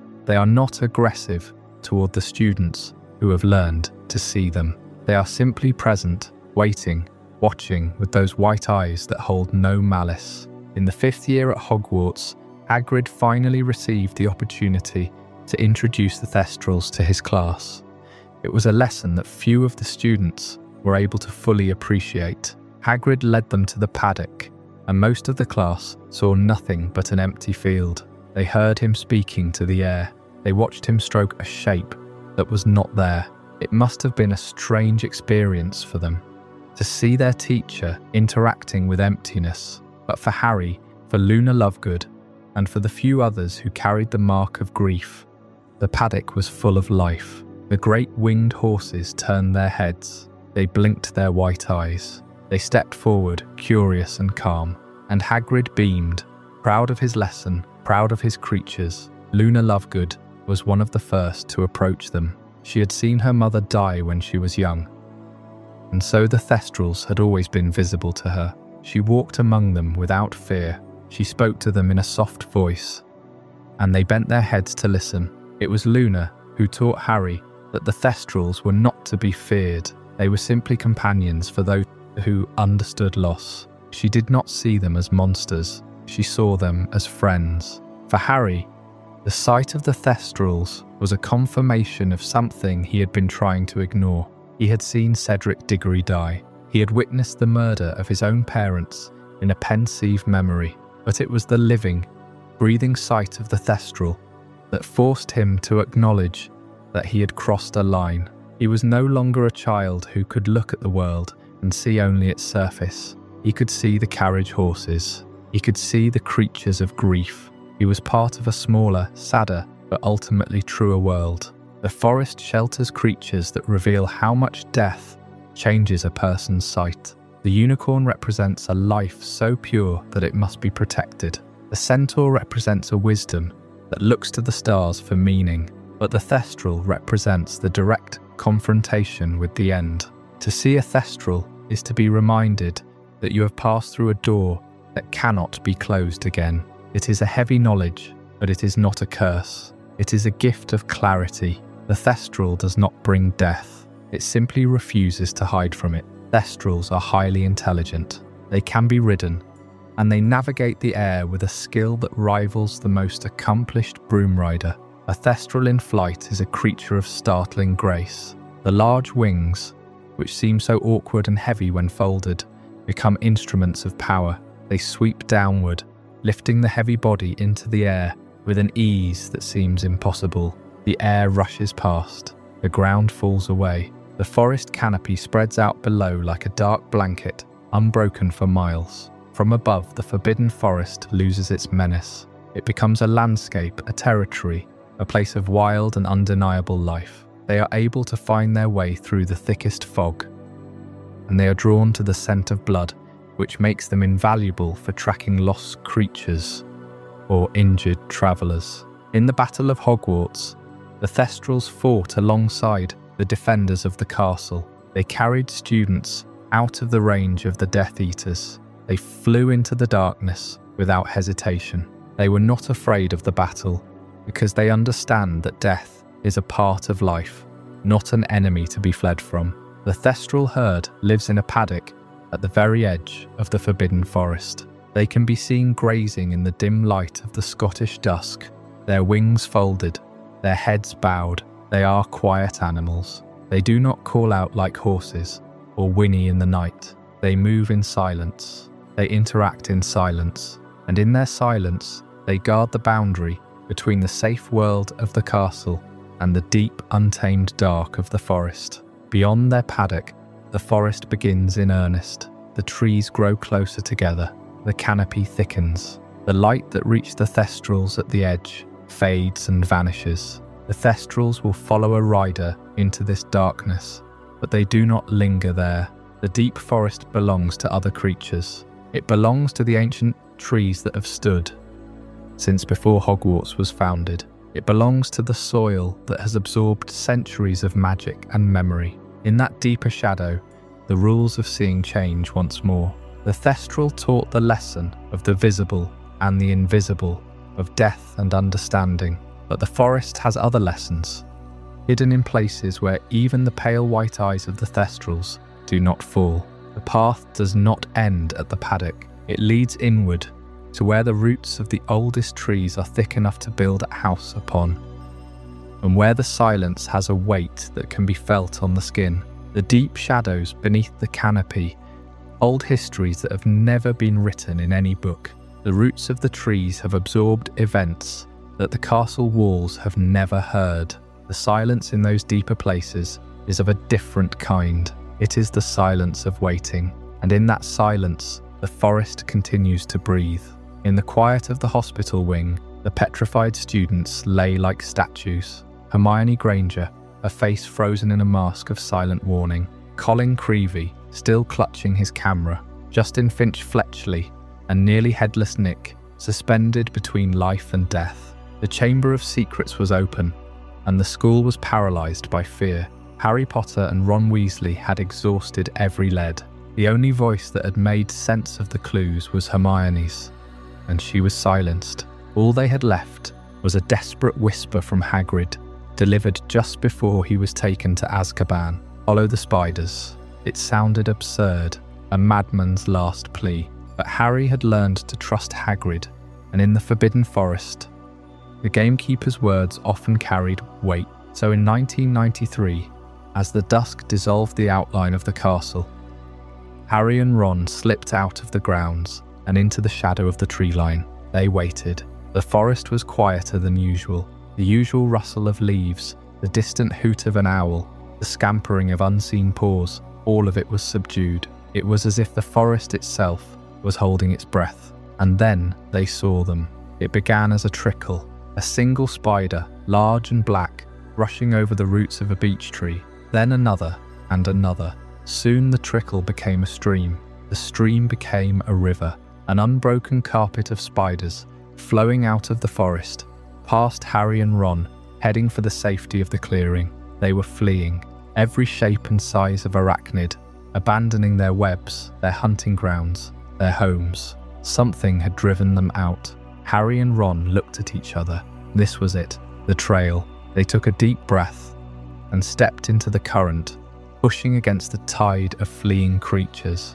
The spiders parted around them, an ocean of legs and eyes, all moving in the opposite direction. The deeper they went, the darker it became. The trees here were ancient. They had grown thick and gnarled, their branches intertwining overhead to form a ceiling so dense that not a single ray of moonlight could penetrate it. The air grew cold and damp. The ground changed from soft loam to a stiff carpet of fallen needles and discarded exoskeletons. They left behind every landmark they knew, a clearing with the fallen unicorn, where Harry had seen the hooded figure drink silver blood, the stream, where the centaurs gathered to read the constellations in the water's reflection. These places were part of the safe forest, the forest that bordered the school.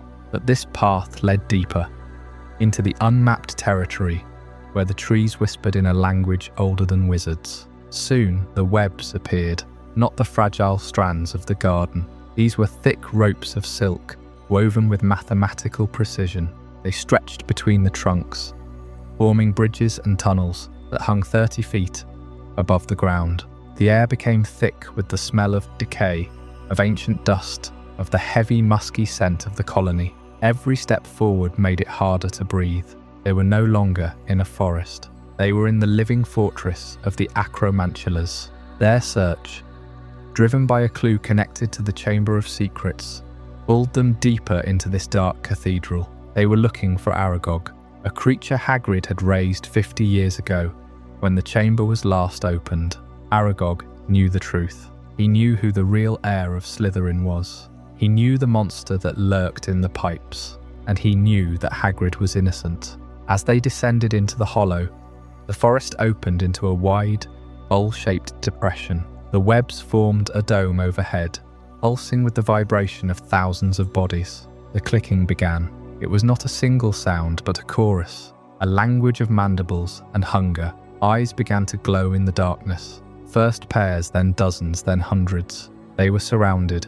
The deeper they had travelled into the colony, the more the forest had closed its doors behind them. They were trapped. Aragog emerged from the shadows. He was enormous. His legs spanned the width of the hollow. His body, a black and grey mountain of chitin. His 8 eyes were milky with age, but they missed nothing. He spoke to them, his voice a deep, ancient clicking. He remembered Hagrid. He owed the gamekeeper a debt, but that debt did not extend to his colony's mercy. He told them what they wanted to know. The monster of the chamber was a basilisk. It was not a spider, but the truth came at a price. The deeper they had walked, the clearer the lesson became. Some answers should never be pursued alone, because when the truth is finally spoken, it does not always protect the one who seeks it. The colony did not care about loyalty. They cared about hunger, and Harry and Ron were the first fresh meat to wander into their home in years. The attack came without warning. Aragog withdrew into the shadows, and his children surged forward. Harry cast a spell, a jet of light, but it barely slowed them. Ron was bitten. His leg was ripped open by a pincer, the venom burning through his body, turning his blood to fire. They were dragged across the floor of the hollow. The colony was calling for their blood. And then, a miracle, a roar of an engine, headlights cutting through the web, the flying Ford Anglia, wild and driven by the ancient enchantment of Ron's father, smashed through the trees. The door swung open. Harry grabbed Ron, pulling him into the car. The metal squealed as the Acromantulas clawed at the paint. The car accelerated, soaring up through the canopy of webs, leaving the hollow behind. They broke through the treetops into the clean, cold air of the night. The forest spread out below them, a sea of black leaves, utterly silent once more. The colony did not follow. The forest had swallowed the secret hole again. Harry looked down at the endless darkness of the canopy. They had the answer, a basilisk, but they had nearly paid for it with their lives. The forest had given them the truth, but it had also shown them its indifference. The Acromantulas were not evil in the way of a dark wizard. They were simply following the law of the wild, the law of hunger, the law of survival, and the forest, vast and ancient, was the keeper of these laws. It held the secrets of the chamber, the groves of the unicorns, the stars of the centaurs, the wings of the thestrals. It was a sanctuary for the creatures that had no place in the world of wizards, but it was not a kind place. It was a place of balance, a place where the weak were tested and the strong endured. The events of that night left a mark on the forest, just as they left a mark on Harry and Ron. The hollow returned to its silence. Aragog lived for many more years, his loyalty to Hagrid unwavering until his final breath. But the web of fear that the Acromantula spun remained, a constant reminder of the price of knowledge. The forest never forgets. It carries every footprint, every cry, every drop of blood, every secret spoken in the dark. It is a living archive of the moments that shaped the wizarding world, and for those who walk its paths, it offers both the deepest truths and the deepest dangers. Woven together in the roots of an ancient wood, the fleeing spiders did not slow down. They did not look back. They vanished between the roots of ancient trees. And Harry and Ron had no choice but to follow. The trail grew darker, the canopy thicker. The ground softened beneath their feet, becoming damp and giving slightly with every step. The sounds of the forest changed. The birds fell silent. The wind stopped moving through the leaves. The air grew still, as if the entire wood was holding its breath, and then the world dropped away. They were standing at the edge of a vast hollow, a great depression in the earth so deep that the trees around it leaned inward, their branches tangled together into a single dark roof. The hollow was an amphitheatre of shadow. Webs covered everything. They hung from every branch, strung between every trunk, layered so thickly that they looked like curtains of coarse grey silk. They swayed slightly in a breeze that did not reach the forest floor. In the centre of this hollow sat a creature so ancient that his many eyes had turned milky white. His body was the size of a small elephant, his legs covered in thick black hair that bristled with age. He was an Acromantula of immense size and wisdom. His name was Aragog. Aragog was a giant Acromantula raised by Hagrid as a student. He was not a creature of the Scottish Highlands. His bloodline traced back to the dense, humid jungles of Borneo, where Acromantulas build their webs across entire valleys. But Aragog was born in a dark cupboard under Hagrid's bed in Hogwarts Castle. Hagrid had found him as an egg nestled inside a traveller's pack. The stranger who owned the pack passed through the Hog's Head Inn one evening, and Hagrid bought the egg. Without fully understanding what he was carrying, he raised the tiny spider with affection. He fed it scraps from the castle tables. He named it. He spoke to it in the darkness of the cupboard, and the spider listened. It grew. It grew beyond the size of any common spider, beyond the size of a dinner plate, beyond the size of a dog. It grew until it could no longer be hidden. And then the school needed someone to blame for the horrors of the Chamber of Secrets. Hagrid's affection saved Aragog from execution, but it did not make him harmless. The spider was never tamed. He was simply loyal to the one man who had shown him kindness. Dumbledore allowed Hagrid to release him into the Forbidden Forest, where the rules of Hogwarts did not reach. The forest gave Aragog room to grow. It gave him prey. It gave him a mate. Mosag was a fearsome Acromantula in her own right, smaller than Aragog but quicker. Together they produced hundreds of offspring, and the Hollow became a kingdom. Hidden in a vast web-filled hollow, Aragog ruled a sprawling spider colony. The colony learned to speak. They learned to remember.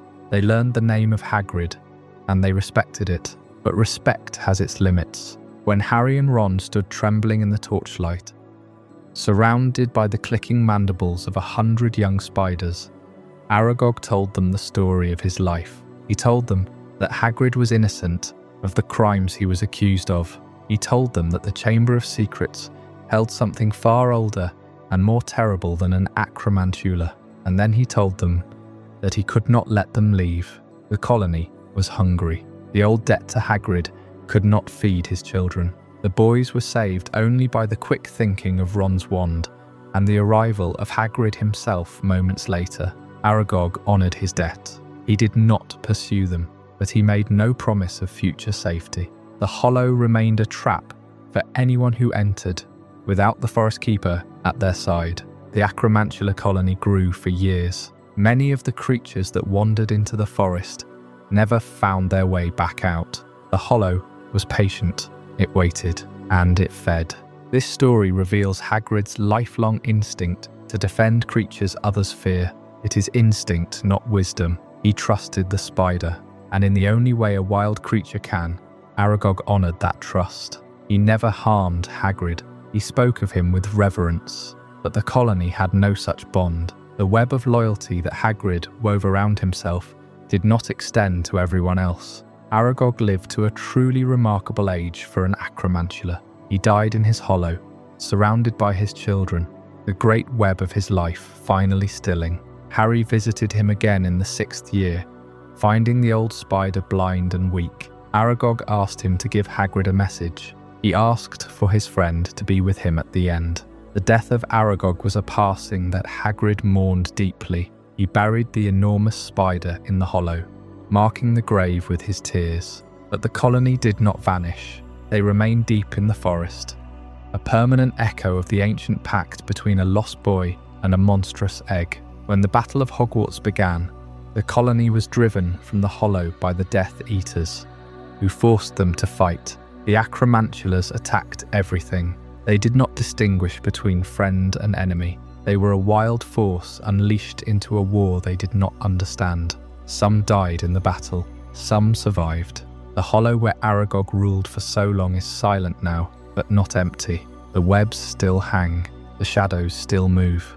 And that hollow is not the only place where Hagrid's compassion took root. The forest held other secrets. Deeper still, past the territories of the Acromantulas, past the silent clearings of the Centaurs, another creature waited, a giant, hidden from the wizarding world, bound to Hagrid by blood, watching the tree line for the brother who visited him in secret. A single creature raised in a castle cupboard became the patriarch of 1,000 monsters lurking just beyond the school grounds. Aragog did not remain alone. He found a mate in the depths of the forest, a spider named Mosag.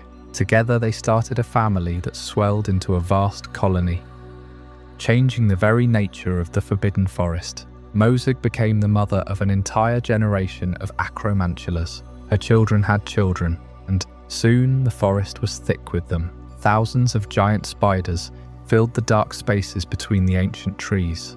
Their webs hung in layers from the highest branches to the forest floor. The ground itself seemed to breathe when they moved. The colony was hidden from the castle, but it was everywhere. The colony operated under a strict hierarchy that Aragog had set down at the very beginning. Hagrid must not be harmed. This was not a suggestion. It was a law carved into the colony's memory by its patriarch. When Hagrid walked into their territory, the spiders parted. They recognized him. They remembered the bond he had with their creator.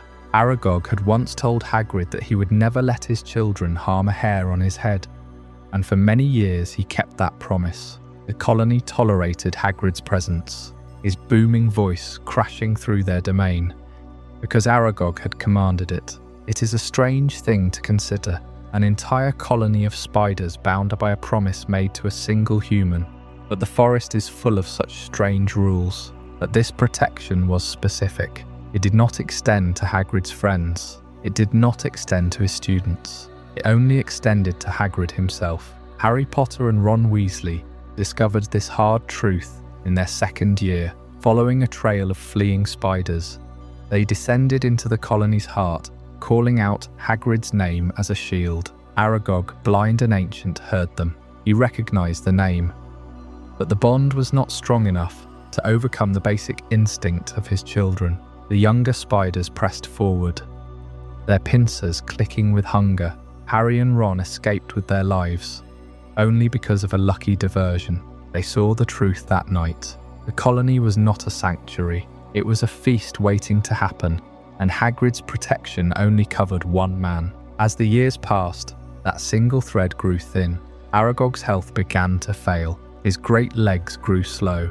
His sight left him entirely. He could no longer patrol the edges of his domain and enforce the old rules. The younger spiders sensed the change. They were born without the memory of Hagrid's kindness. They only knew the hunger. The old loyalty was not in their nature. The colony grew restless, waiting for their patriarch to die. That waiting ended in the spring of 1997.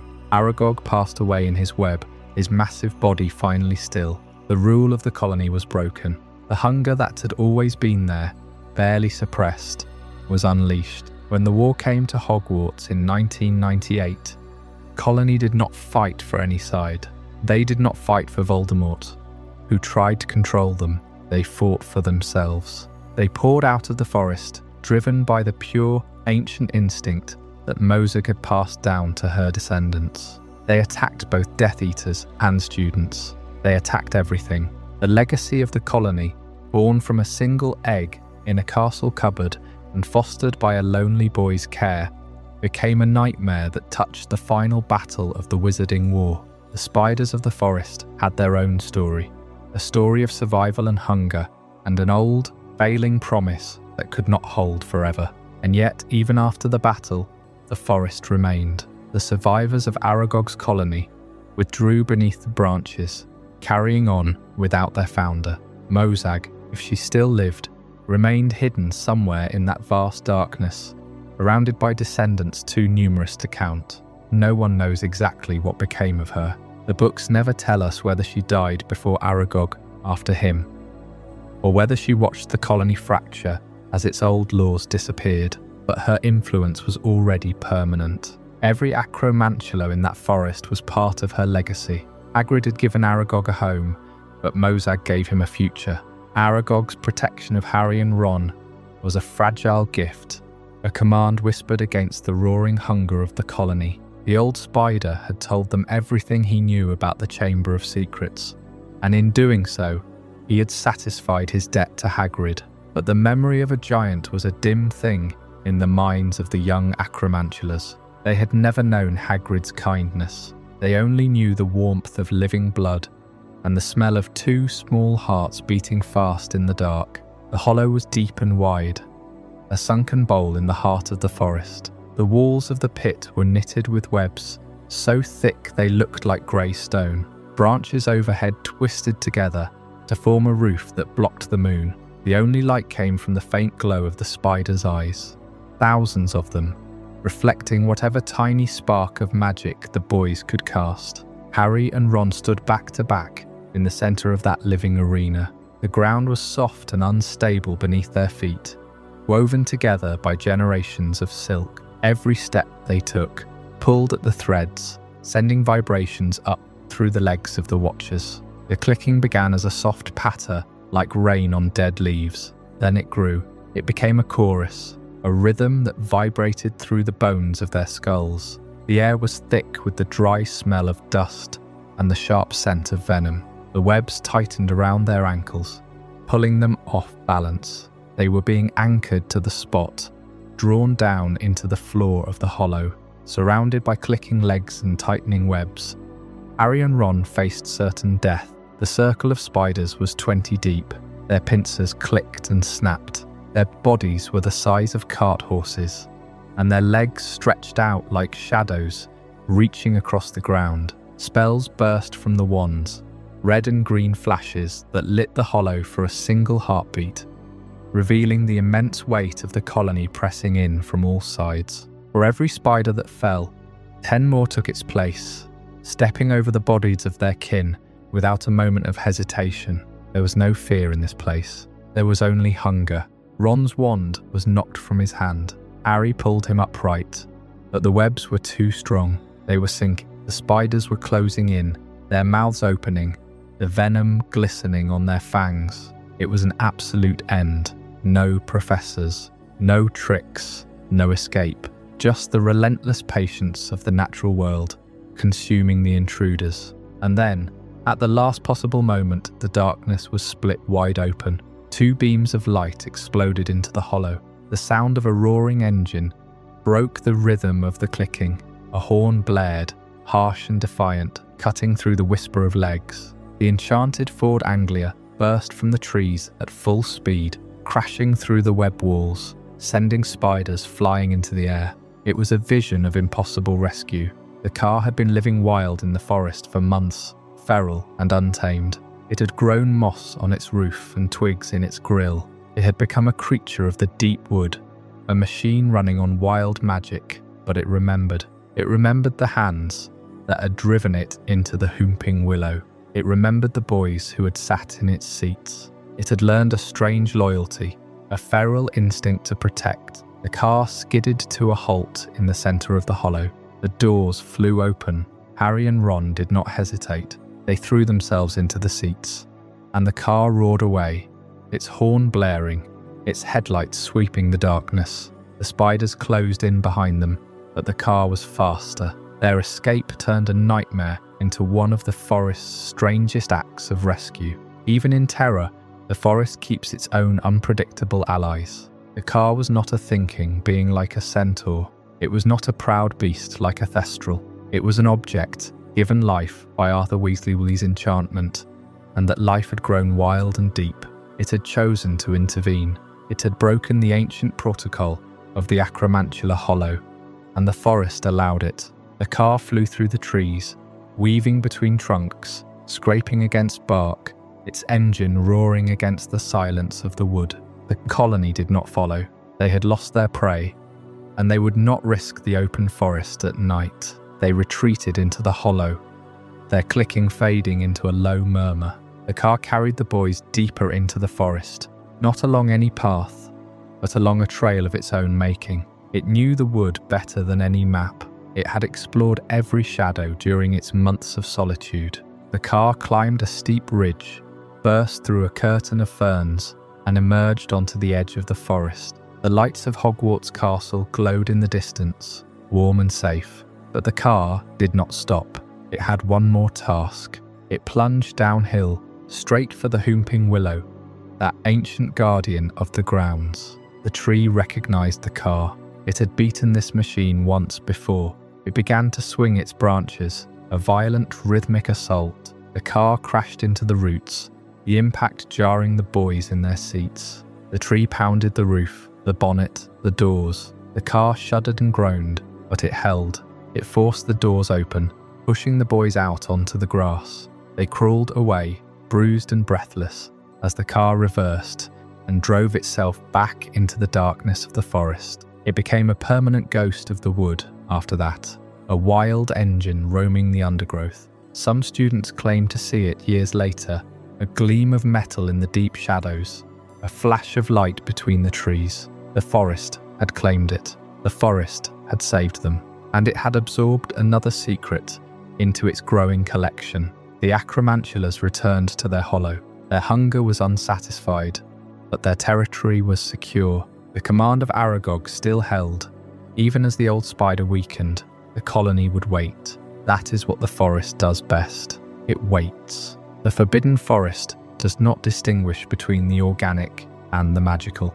A car, a spider, a unicorn, a dying soul drinking its blood. They are all just threads in the weave of the wood. The forest grows around them, over them, through them. The car became part of the soil. The spiders became part of the dark. The boys took a piece of the forest with them, a memory of being utterly lost and impossibly saved. Tonight, consider the promises the forest keeps. The promise Hagrid made to Aragog, the promise the car made to the boys. The forest does not forget. It holds every oath, every debt, every secret in its deep soil, a memory stretching back before the first stone of Hogwarts was laid. It is a place of immense patience. Every root touches a stone. Every creature has a role. The forest breathes in and out, connecting all of these threads into a single ancient web of magic, and it is still waiting, waiting in the dark, between the roots and the stars, for the next soul to wander into its depths. The enchanted Ford Anglia carried them out of the darkness, away from the clicking mandibles and the 1,000 watching eyes of the Acromantula colony. Harry and Ron had escaped the deepest heart of the Forbidden Forest that night. But the forest was not finished with Harry Potter. It rarely let go of those who entered its shadow. The forest kept a piece of everyone who passed through its borders, storing the echoes of their fear and their bravery within the rings of its ancient trees. Time turned, the seasons changed, and a year later the grounds of Hogwarts were transformed. The Triwizard tournament had been announced. The foreign students from Bogsbatons and Durmstrang had arrived, and the castle hummed with a tension it had not known in decades. Harry Potter, against every expectation, found himself named as a 4th champion, bound to a magical contract he never signed. And once again, the Forbidden Forest held the key to what came next. It was late November when Hagrid pulled Harry aside. His face was flushed with an excitement he could barely contain. He had something to show him, something wonderful and something secret. Hagrid was practically vibrating with joy. This was his element. Not a classroom with bored students, but the wild edge of magic, where creatures ruled by instinct. He walked with a bounce in his step, his great boots thudding against the frozen ground. He spoke in a low, excited rumble, warning Harry about the importance of quiet, of staying still, of letting the creatures settle. It was a side of Hagrid that Harry knew well, a tenderness for the terrifying that made him utterly unique. They walked away from the castle, past the greenhouses, past the care of magical Cretouch's paddock, and directly toward the dark wall of the trees. But they did not venture into the deepest shadows. They stopped at the precise border, where the lawn surrendered to the woods. Here an enclosure had been built. Crude wooden fences, reinforced with iron, rose high into the air. It was a makeshift structure, large enough to hold something enormous, nestled right against the trunk of a massive beech tree. The Triwizard tournament required a spectacle. The first task demanded a challenge that could not be staged in the wide-open grounds. The answer was dragons. But the Ministry of Magic could not risk a display so volatile within sight of the castle. A single mistake, a single tongue of flame, and the school could burn. So they did the only prudent thing. They placed the dragons at the very edge of the Forbidden Forest. The forest provided a natural barrier. It swallowed the smoke. It muffled the roars. It hid the firelight from curious eyes in the tower dormitories. The forest became the tournament's hidden stage, a backstage where the true danger was assembled out of sight. Inside the enclosure, the mothers were waiting.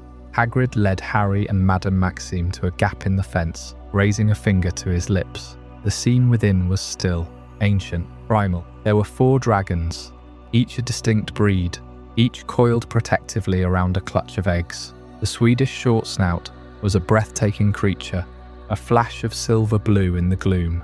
Its egg was a pale, shimmering silver, like a frozen breath of air. The Chinese fireball was striking, red and spiked, with a fringe of golden spikes around its face. Its egg was a vivid crimson, flecked with gold, as if it were already burning from within. The Welsh green was nestled deep in its enclosure, a beauty of emerald and jade.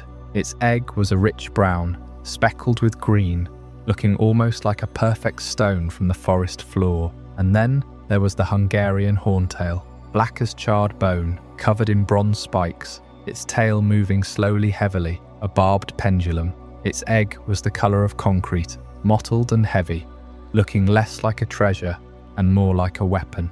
The mother did not sit around it so much as she armoured it with her own spiked body. There was no mistaking which dragon was the most dangerous. The air within the enclosure was thick, heavy with the scent of smoke, resin, and something deeply animal. The warmth of the dragon bodies pressed against the cold November air, creating a faint haze that curled around the tree trunks. The golden eggs rested in the centre of each nest, smooth and impossibly bright against the ash and earth. Hagrid pointed out each breed in a low, eager whisper, but Harry could barely hear him over the sound of his own heartbeat.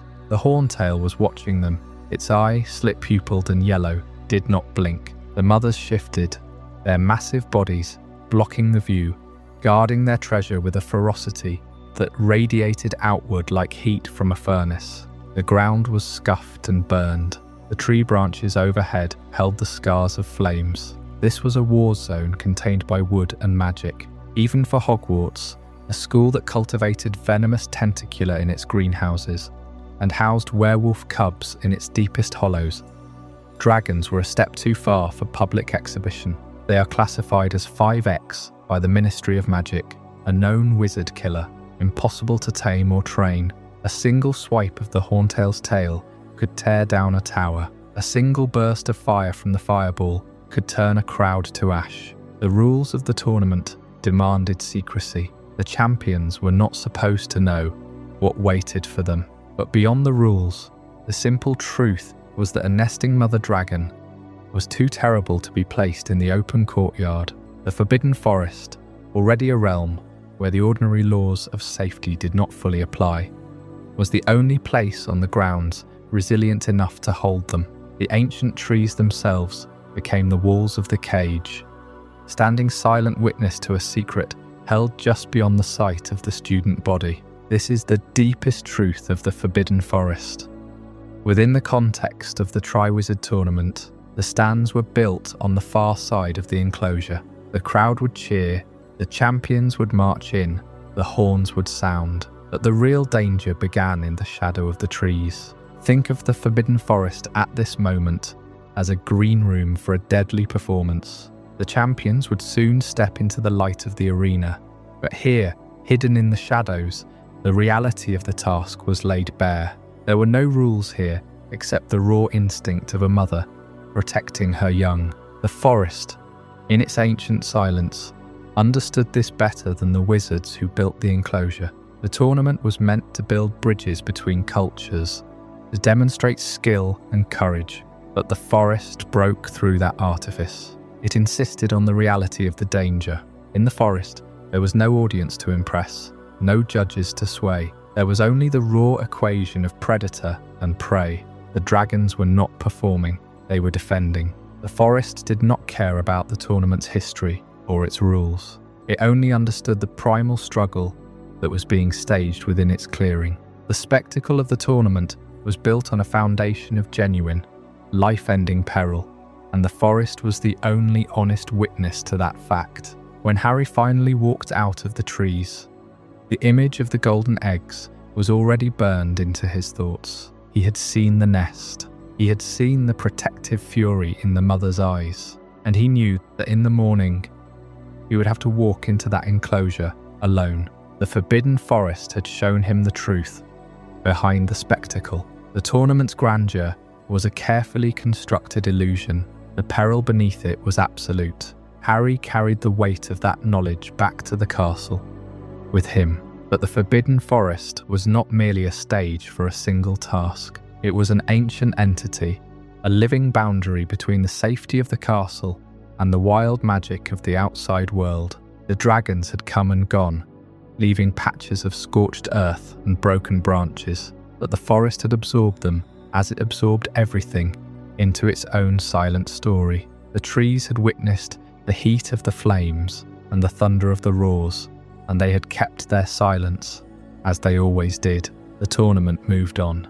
The dragons were released back to their sanctuaries. The scorch marks on the forest floor slowly faded beneath new growth, but the forest remembered. It remembered the heat, the fury, and the presence of the dark magic that had come to Hogwarts with the tournament. It held those memories in its soil, waiting for the moment when the next secret would be buried among its roots. The boundary between the safe world of Hogwarts and the untamed magic of the wild had held for now, but it was stretched thin, and the forest was patient. We returned to the edge of the trees on a cold November evening in 1994. Hagrid has just pulled Harry through the undergrowth, past the shimmering shield of a powerful concealment charm, and into a clearing where 4 fully grown dragons are chained to the ground. This was not simply a friendly head start for the first task. It was the moment Harry realised the tournament had already escaped the boundaries of the school. Look at what Hagrid reveals unintentionally. The dragons are not just hidden in the forest. They are being kept in the densest part of it, the same territory where the Acromantulas hunt and where the Centaurs patrol. The Ministry of Magic, in its attempt to stage a grand international event, has taken one of the most dangerous natural reserves in Britain and turned it into a holding pen for weapons-class creatures. Every dragon carries a clutch of golden eggs, each one a miniature stand-in for the genuine prize. This is a carnival built atop a powder keg, but the real conspiracy runs deeper than tournament logistics. Harry, standing beside a Hungarian horntail, does not yet see the full shape of what is coming. The forest is being prepared for something much larger than a school competition. The presence of the dragons, the involvement of Death Eaters in the shadows, and the strange behaviour of Professor Moody all point to a single truth. The Triwizard tournament is a funnel, and everything is being pushed toward Harry. Moody, who is later revealed to be Barty Crouch Jr. in disguise, uses the forest as a strategic asset. He knows Hagrid will show Harry the dragons. He knows Hagrid cannot keep a secret from the boy he considers a friend. The conspiracy works because the forest is a sieve. What appears to be a straightforward school competition is already being shaped by darker forces. The first task is meant to test courage and skill, but look at how it is designed. The champions are forced to steal a golden egg from a nesting mother. This is not a duel or a puzzle. It is a raid. The forest, with its natural hostility and wild inhabitants, serves as the perfect rehearsal ground for a war mentality. Harry must learn to act decisively under mortal threat, and the forest is his teacher. This is a pattern that repeats across every visit. Each time Harry walks beneath those ancient branches, he leaves a piece of his childhood behind. The forest is not simply a location, it is a threshold, and the tournament has turned it into a battlefield. The forest hides not only beasts, but preparations for a larger trap. Consider the sequence of events. In 1993, the Acromantulas nearly killed Harry and Ron. In 1994, the dragons are brought here. In 1995, the forest shelters a giant named Grawp, hidden away by Hagrid in an attempt to protect him.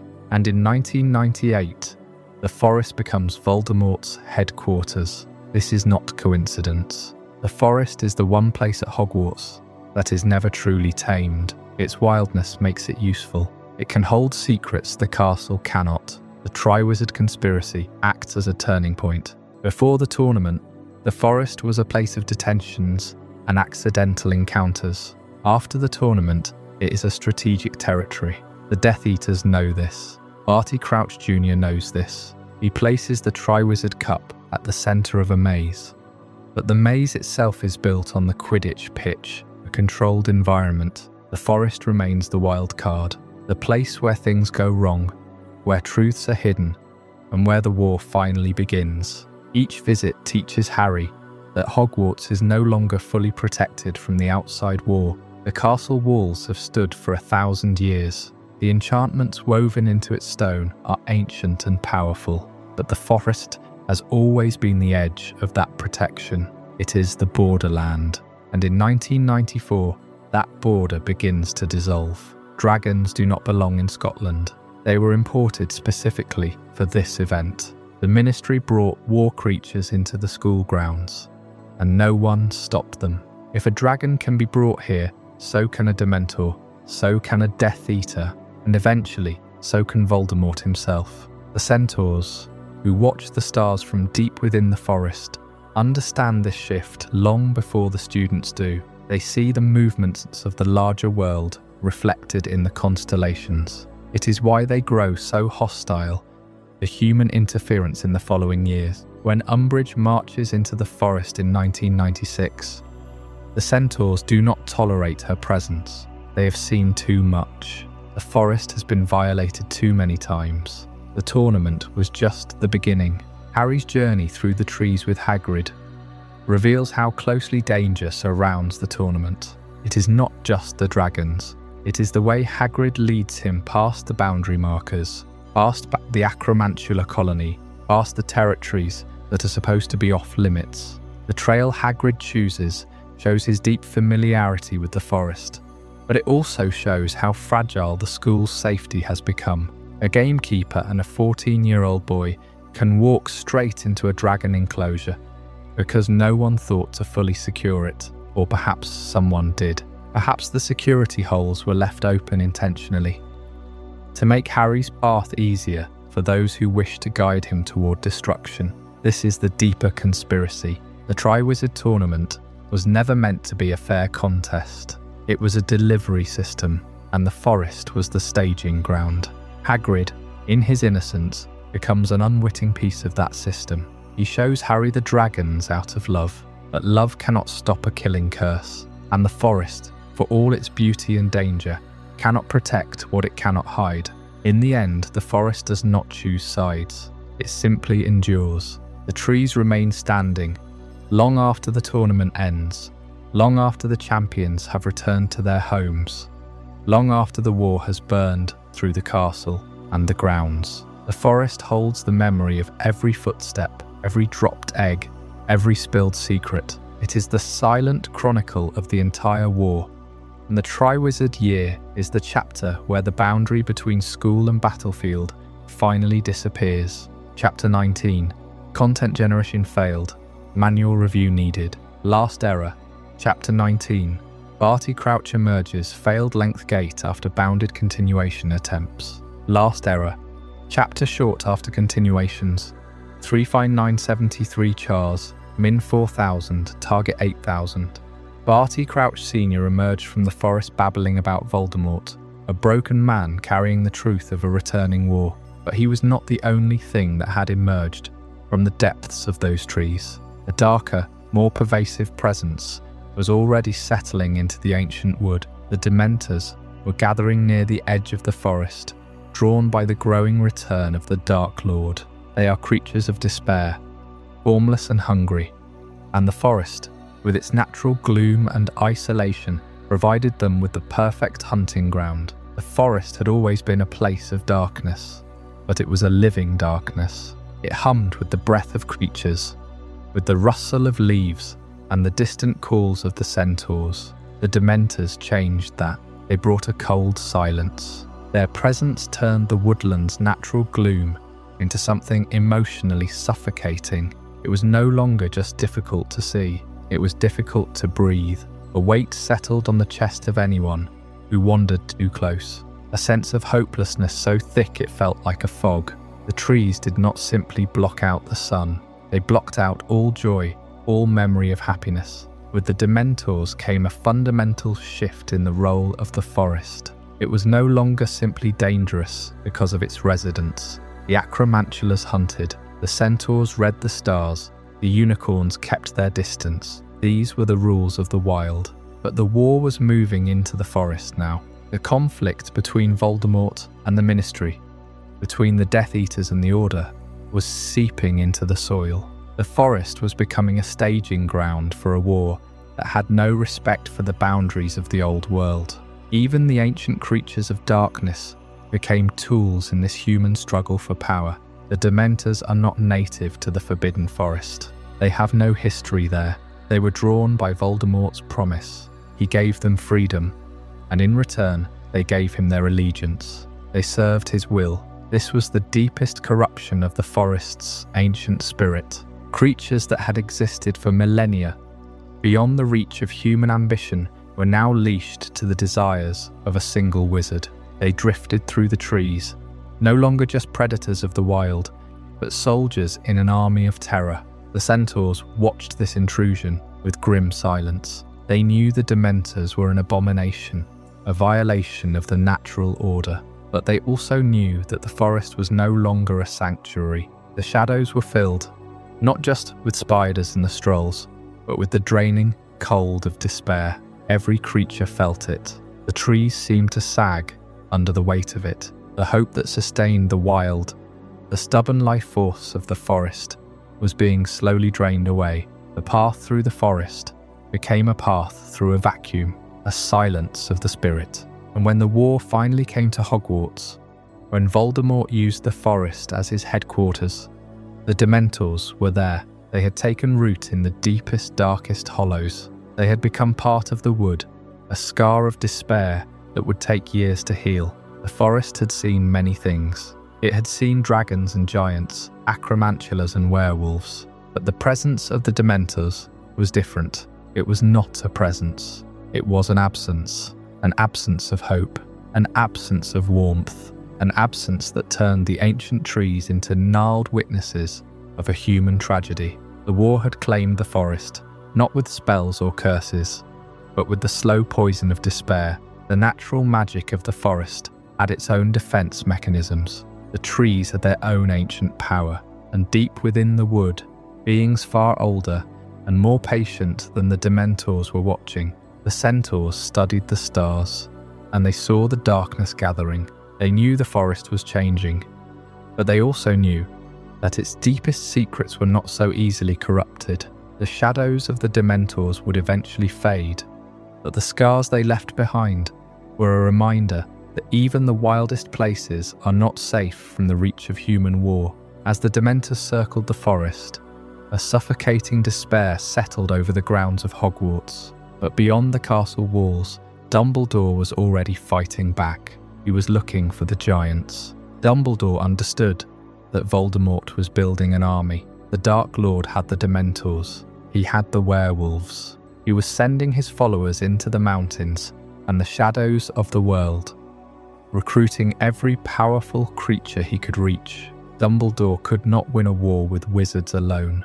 He needed his own allies, creatures of immense power who owed no loyalty to the Ministry or the Dark Lord.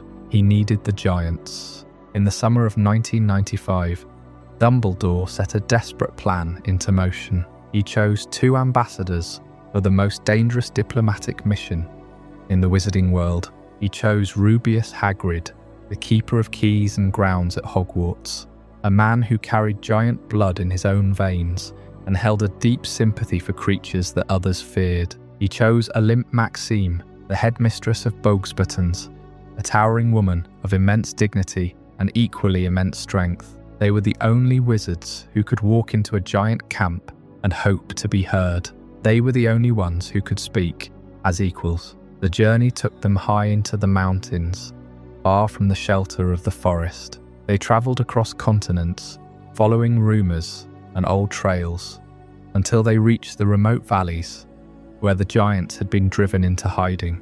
The giants had been hunted from the wizarding world centuries ago, their numbers dwindling, their society reduced to scattered tribes ruled by brute force. Hagrid and Maxime found them living in caves, their camp a cacophony of violence and hunger. The current leader was a giant named Carcass, a massive creature whose appetite for power was matched only by his appetite for food. The negotiations began. Hagrid spoke of Dumbledore's offer, a new place for the giants, a place of respect, a return from exile. Carcass seemed willing to listen, but Hagrid soon realised they were not the first wizards to visit the camp.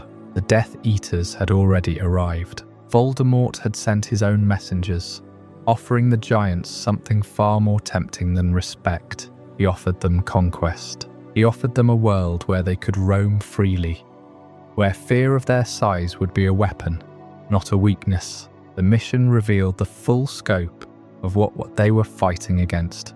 Voldemort was not just returning. He was systematically gathering every powerful creature he could reach. Giants, Dementors, werewolves, and soon he would turn his attention to the creatures of the forest. He wanted the Acromantulas. He wanted the full allegiance of anything that could bite, crush, or terrify. He was building an army that stretched beyond wizards. The negotiations collapsed in blood. Carcass was murdered by his own kind, torn apart in a violent challenge led by a rival named Golgamath. Golgamath had already pledged loyalty to Voldemort. Hagrid and Maxime barely escaped with their lives. They fled through the mountains, the sound of giant war cries echoing behind them. It was a complete strategic failure. The giants had chosen the Dark Lord. Hagrid returned to Hogwarts wounded in body and grieving in spirit. The mission had failed. He carried bruises and cuts from the escape, but the weight he carried inside was heavier. He had lost an entire species to Voldemort. Yet, he could not leave the mountains with nothing.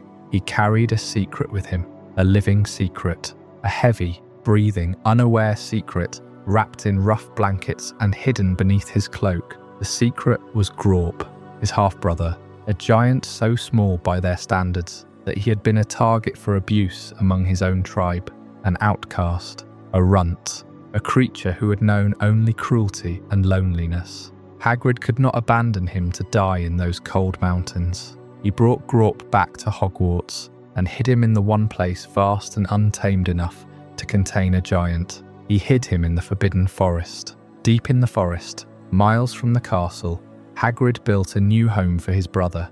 He cleared a space among the thickest trees. He bound Grawp with ropes and vines as thick as a wizard's arm, tying him to the sturdiest tree he could find. He did this not to imprison him, but to protect him. A giant learning to live in the world could crush a person without meaning to.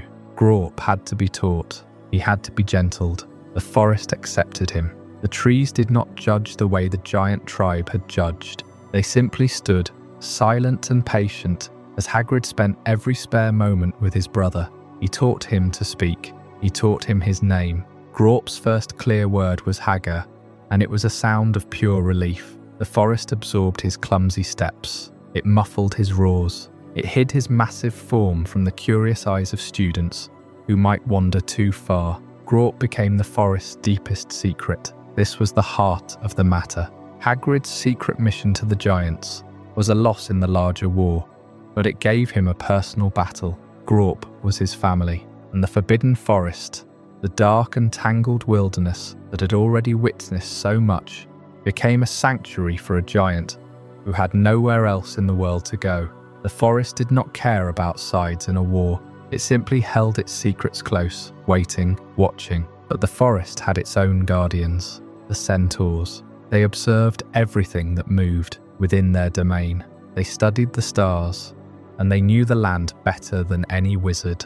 They knew Grawp was there. A giant did not hide from Centaurs. They did not approve. To the Centaurs, the forest was a sacred space. A giant was a dangerous disruption, a clumsy intruder placed there by human sentiment. They watched Hagrid's comings and goings with growing unease. They watched Grawp's clumsy progress with silent disapproval. The forest was preparing for a conflict it had never asked for. The presence of the giant, the growing desperation of the wizards, and the shadow of Voldemort spreading across the country were pulling the ancient woodland into a fight. The Centaurs' patience was wearing thin. Tensions were building beneath the canopy. The Forbidden Forest was about to become the stage for a confrontation unlike any it had seen before, and the secrets it held were no longer content to remain hidden. I hope you're as amazed by this as I am. If you want to stay updated on more content like this, make sure to subscribe and join our community of curious minds. Trust me, what's coming next will challenge everything you thought you knew. Dumbledore sent Hagrid to seek peace among the giants, but Voldemort's envoys had already reached them first. They offered the giants everything the Dark Lord had in abundance. Territory to claim, victims to crush, and a war that would let them indulge their most destructive instincts. Dumbledore's offer of peace and order could not compete with the promise of bloodshed. Hagrid and Olymp Maxime barely escaped the mountain camp with their lives, but Hagrid did not return empty-handed. Clinging to the fringes of the tribe was a young giant who had been rejected for being too small, too gentle, too much like a human. His name was Grawp. He was Hagrid's half-brother. He was terrified. He was utterly alone, and Hagrid could not leave him to be absorbed into Voldemort's army or to wander the wilderness and starve. So he brought him home. Home for Grawp could never be Hogwarts. He would have flattened the castle just by taking a wrong step. The Ministry of Magic would have demanded his containment or his destruction. So Hagrid led him deep into the Forbidden Forest, farther than the usual patrols went, beyond the territory of the Acromantulas, into a forgotten hollow where the trees were old enough to bend without snapping in the wind. He built a crude shelter from timber and stone, a lean-to that barely kept out the Scottish winter.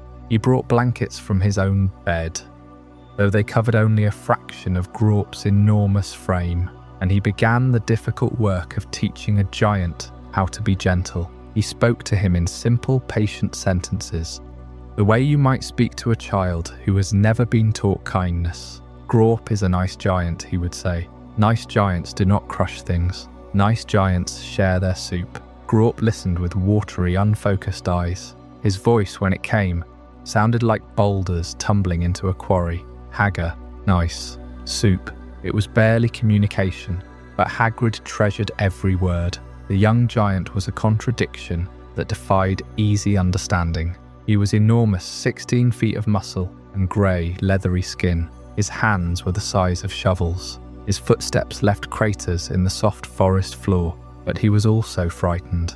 His small eyes darted constantly, searching for threats. He cried when Hagrid left, a sound that rolled through the trees like distant thunder, raw and lonely. He was incapable of fitting into any world that had been built for him. The giants had rejected him for his weakness. The wizards would reject him for his strength. He could not hold a teacup without shattering it. He could not speak without upsetting the centaurs for miles around. He was a child in a body meant for destruction, and he had absolutely no control over either. Hagrid's attempt to civilize him was deeply touching because it came from a pure brotherly love. It was also dangerous because a single tantrum could flatten a swath of ancient woodland and harm someone. It was nearly impossible because the gap between what Grawp was and what Hagrid hoped he could become was as wide as the distance between giants and men. And yet, for all the impossibility of the task, Grawp became proof of something the Forbidden Forest has always understood. It takes in those who have nowhere else to go. The Centaurs live there because they refuse to bow to wizarding authority. The Acromantulas built their colony there because the world burned their nests everywhere else. The Thestrals hide there because their skeletal forms make them outcasts in the daylight. The forest is not a tame place. It is not a zoo or a preserve managed by wizards. It is a wild, ancient kingdom where the rejected and the dangerous and the misunderstood all find a way to exist. And now it held Grawp. The forest did not judge him. It did not ask him to be smaller or quieter. It simply gave him space. It bent its branches away from his head. It grew moss over his footsteps. It accepted him into its shadows, as if he had always belonged there. Harry, Ron, and Hermione met Grawp face to face in the spring of their 5th year. Hagrid brought them into the forest, nervous and hopeful. He wanted them to see that his brother could be trusted. The encounter was terrifying from the first moment. Grawp did not understand that the 3 small figures were not toys. He scooped Harry up in his enormous fist, squeezed the breath from his chest, and then dropped him carelessly into the mud. He meant no harm. He simply did not know the strength of his own hands. It was the central tragedy of his existence. He was a creature of immense power with no instinct for fragility. And yet later that year, something shifted when the Centaurs captured the trio after a confrontation in the forest. It was Grawp who came crashing through the trees. He had spent months wandering the woods, searching for Hagrid, and he had found his friends instead. "Hermy," he shouted. Grawp no hurt Hermy. He picked up the centaur who was threatening her and threw him into a tree. He defended them with a ferocity that was almost beautiful to witness. Hagrid's long, patient lessons had not taught him fine manners or polished English. They had taught him something far more valuable. They had taught him loyalty. They had taught him love. And love, in the end, was enough. The forest absorbed Grawp the same way it absorbs everything. Quietly, patiently, without asking for permission. He remains there still, somewhere in the deepest shadows, a giant living in a giant wood. He is a living reminder that the Forbidden Forest is not a place of neat rules and easy categories. It is a place of second chances. It is the keeper of secrets, the refuge of the outcast, the boundary where the known world ends, and the wild, untamed magic of the earth begins. It was there before the castle rose upon the shore of the Black Lake. It will be there long after the last stone falls, and it will keep its creatures close, beneath the leaves, beneath the roots, beneath assassin of an ancient and watchful night. Hidden deep in the wood, Grawp was Hagrid's attempt to bridge 2 worlds, a giant learning gentleness in a forest that asked for neither. But not every visitor to the Forbidden Forest came with good intentions, and not every authority figure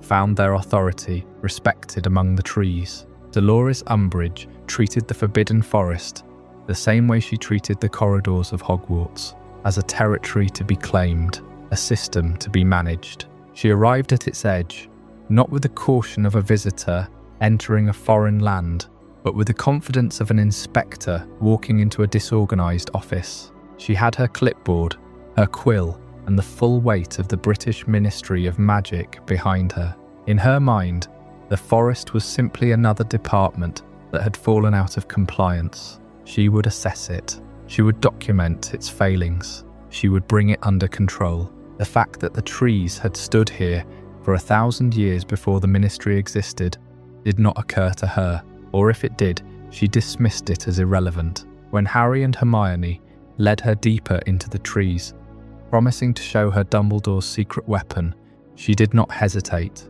She was the High Inquisitor of Hogwarts, a special advisor to the minister himself. She had dismissed Albus Dumbledore. She had humiliated students in front of the entire school. She held the authority to authorize brutal punishments, and she used it freely. In her mind, titles were shields against consequence. Threats were tools of obedience. The creatures of the forest, when faced with the weight of the ministry, would bow just like the students did, or so she believed. The further they walked, the thicker the trees became. The canopy sealed above them blocking out the last traces of the setting sun. The sounds of the castle faded entirely. There were no footsteps on stone corridors here, no portraits whispering, only the rustle of leaves, the snap of a twig underfoot, the distant call of something unseen in the undergrowth. Umbridge kept talking, filling the silence with threats and promises, because silence meant uncertainty, and uncertainty was something she could not tolerate. But the forest did not respond to her voice. It simply listened and waited. Then the centaurs emerged from between the trees. They did not recognize the ministry. They did not see a High Inquisitor. They saw a human, a loud, disrespectful human who had marched into their domain without invitation, without offering the proper respect. When Umbridge tried to order them around, calling them half-breeds and threatening them with expulsion from the very land their ancestors had roamed, long before Hogwarts was founded, the centaurs simply stared back at her. Her words had no weight here. Her authority was not a currency they traded in. They answered only to the movement of the planets and the patterns of the stars, and the stars said nothing at all about Dolores Umbridge. This was the moment the forest did what no classroom, no student rebellion, and no Wizengamot could do. It shattered her certainty entirely. This was the first time she had ever lost control of a situation completely. She could not write a decree that would make the centaurs obey. She could not threaten them with expulsion from a world they had never chosen to join. She could not appeal to a higher authority, because no higher authority existed in this place. The forest had its own hierarchy, its own laws, and in that hierarchy, a woman with a clipboard was nothing. Surrounded by the massive silent forms of the centaurs, her threats became pathetic noise. Her title meant absolutely nothing. The locket around her neck was just a trinket of office. For the first time in her carefully constructed life, Dolores Umbridge was completely, utterly powerless. She had no rules to fall back on, no authority to invoke. She was just a woman standing in a dark clearing, trembling, because the entire world she had built around herself did not exist here. The forest stripped her down to nothing. It revealed the lie at the heart of her power, that it was borrowed, not earned, that it depended entirely on the cooperation of a system she did not create, a system that did not extend even a single foot past the edge of the trees. She was carried away into the depths by the centaurs, and the forest closed behind her, as it always does, swallowing the noise of the outside world, reminding every creature within it that here, in the deepest parts of the wood, the old laws still hold, the laws of survival, of territory, of an ancient, patient magic that does not answer to any ministry, no matter how many decrees it writes. The forest does not recognize human authority. It only recognizes the truth. And the truth, for Dolores Umbridge, was that she had never been in control at all. The forest has always resisted those who approach it with arrogance. It is a place that answers power with mystery and cruelty with its own ancient sense of justice. Dolores Umbridge had walked into its depths, believing that her authority would extend everywhere, that the same rules of the ministry would apply beneath the tangled canopy of the forbidden forest, that the forest does not recognize rank, it does not bow to titles, and it was about to teach her a lesson she could never have anticipated.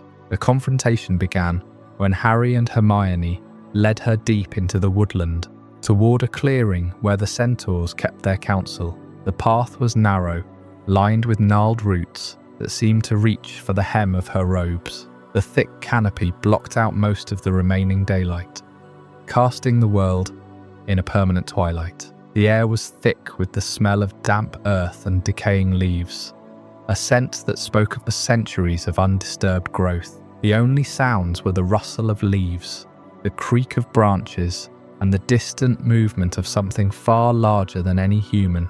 Umbridge did not walk carefully. She did not respect the ground beneath her feet. She pushed through the trees with the same aggression she used in the hallways of Hogwarts, her voice sharp and demanding as she ordered the centaurs to reveal themselves. And they did.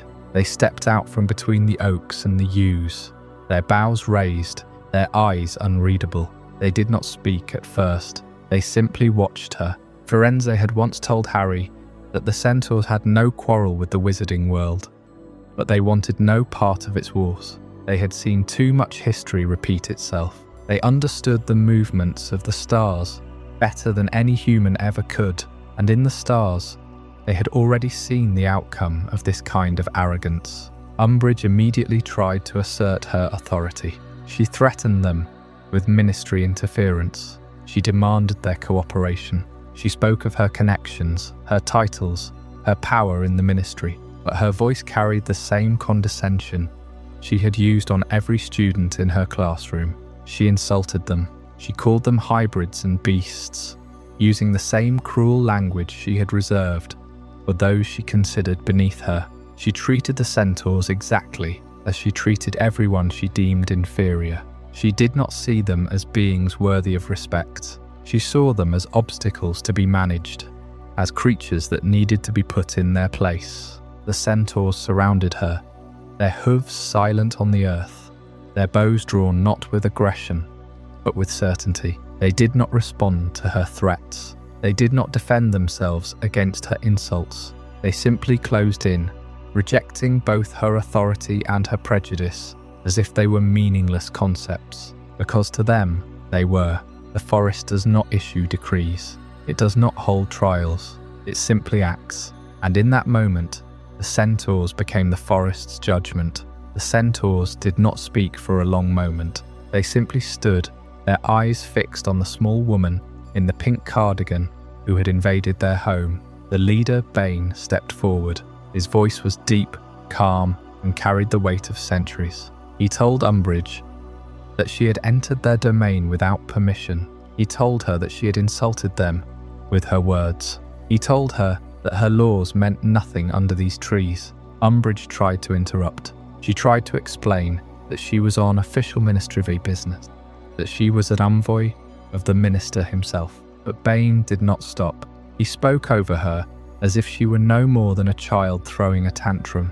He said that the forest had its own laws older than the ministry, older than Hogwarts, older than the wizarding world itself, and those laws demanded a response to her intrusion. The other Centaurs closed in. Their hooves struck the earth in unison, a sound like distant thunder. They did not raise their voices. They did not brandish their weapons. They simply moved, and their movement was answer enough. Umbridge began to panic. She looked around for Harry and Hermione, but they were gone. She looked for an exit, but the Centaurs surrounded her completely. She tried to run, but they blocked her path. She tried to fight, but they caught her hand before she could even raise her wand. In that chaos, Hermione seized the moment. While Umbridge was still shouting orders, while the Centaurs moved with a fluidity that made escape seem impossible, Hermione grabbed Harry. They fled into the trees. Behind them, they heard Umbridge screaming, calling out for help, demanding that the Centaurs recognize who she was. She tried to bargain. She tried to threaten. She even tried to fire her wand at them. But the Centaurs were faster. They caught her arm, forced the wand from her hand, and lifted her off the ground. She screamed. She struggled. But the Centaurs did not release her. They carried her away into the depths of the forest, into the darkness where human authority does not reach. Her voice grew distant, swallowed by the trees, until the forest became silent once more. She was completely alone, surrounded by the very creatures she had dismissed, facing a judgment she had no control over. This was the forest's fiercest answer to human arrogance. For years, the Centaurs had watched humanity build its walls and enforce its rules. They had watched wizards treat the forest as a place of exile, a place for punishment, a place to hide what they feared. They had watched while Dementors drifted through the trees, while giants tore up the ancient oaks, while students were sent in as punishment for crimes that had nothing to do with the woodland. And when a woman walked into their home convinced that her title protected her from everything, they showed her that some places cannot be conquered by bureaucracy. The Centaurs did not kill her. They simply held her, because that was judgment enough. She was reduced to nothing more than a trespasser in a world that had no use for her rules. The Centaurs had made their position clear. They were not servants of the Ministry. They were not tools of Hogwarts. They were guardians of a deeper, older law that predated the castle itself. The law of the wild does not negotiate. It does not offer second chances. It simply exists, patient and enduring, waiting for those who think they can control it to discover their mistake. It is worth noting that this entire encounter was built on a deception. Harry and Hermione had led Umbridge into the forest under the pretense of finding a weapon Dumbledore had hidden there. They had told her that this weapon was the key to defeating the Ministry's interference, but there was no weapon. The forest itself was the weapon. It was the forest's ability to reject authority, to defend itself, to teach its own lessons. And in that moment, the forest became the exact weapon they needed. It did not fire spells. It did not issue ultimatums. It simply absorbed her, consumed her, and removed her from the chessboard. As Harry and Hermione ran, the sounds of the forest grew softer. The trees began to thin. The patches of sky grew larger. They did not stop running until they broke through the tree line, stumbled out onto the damp grass, and collapsed against a tree root, gasping for breath. The forest did not follow them. It had done what it needed to do. It had kept them safe long enough to escape, and it had taught Dolores Umbridge a lesson that no decree, no detention, no inquisition could ever match. And when the final battle came, when Lord Voldemort brought war to the very edges of the forest, the Centaurs did not fight for the wizards. They did not fight for Dumbledore or for Harry. They fought for the same reason they had always acted.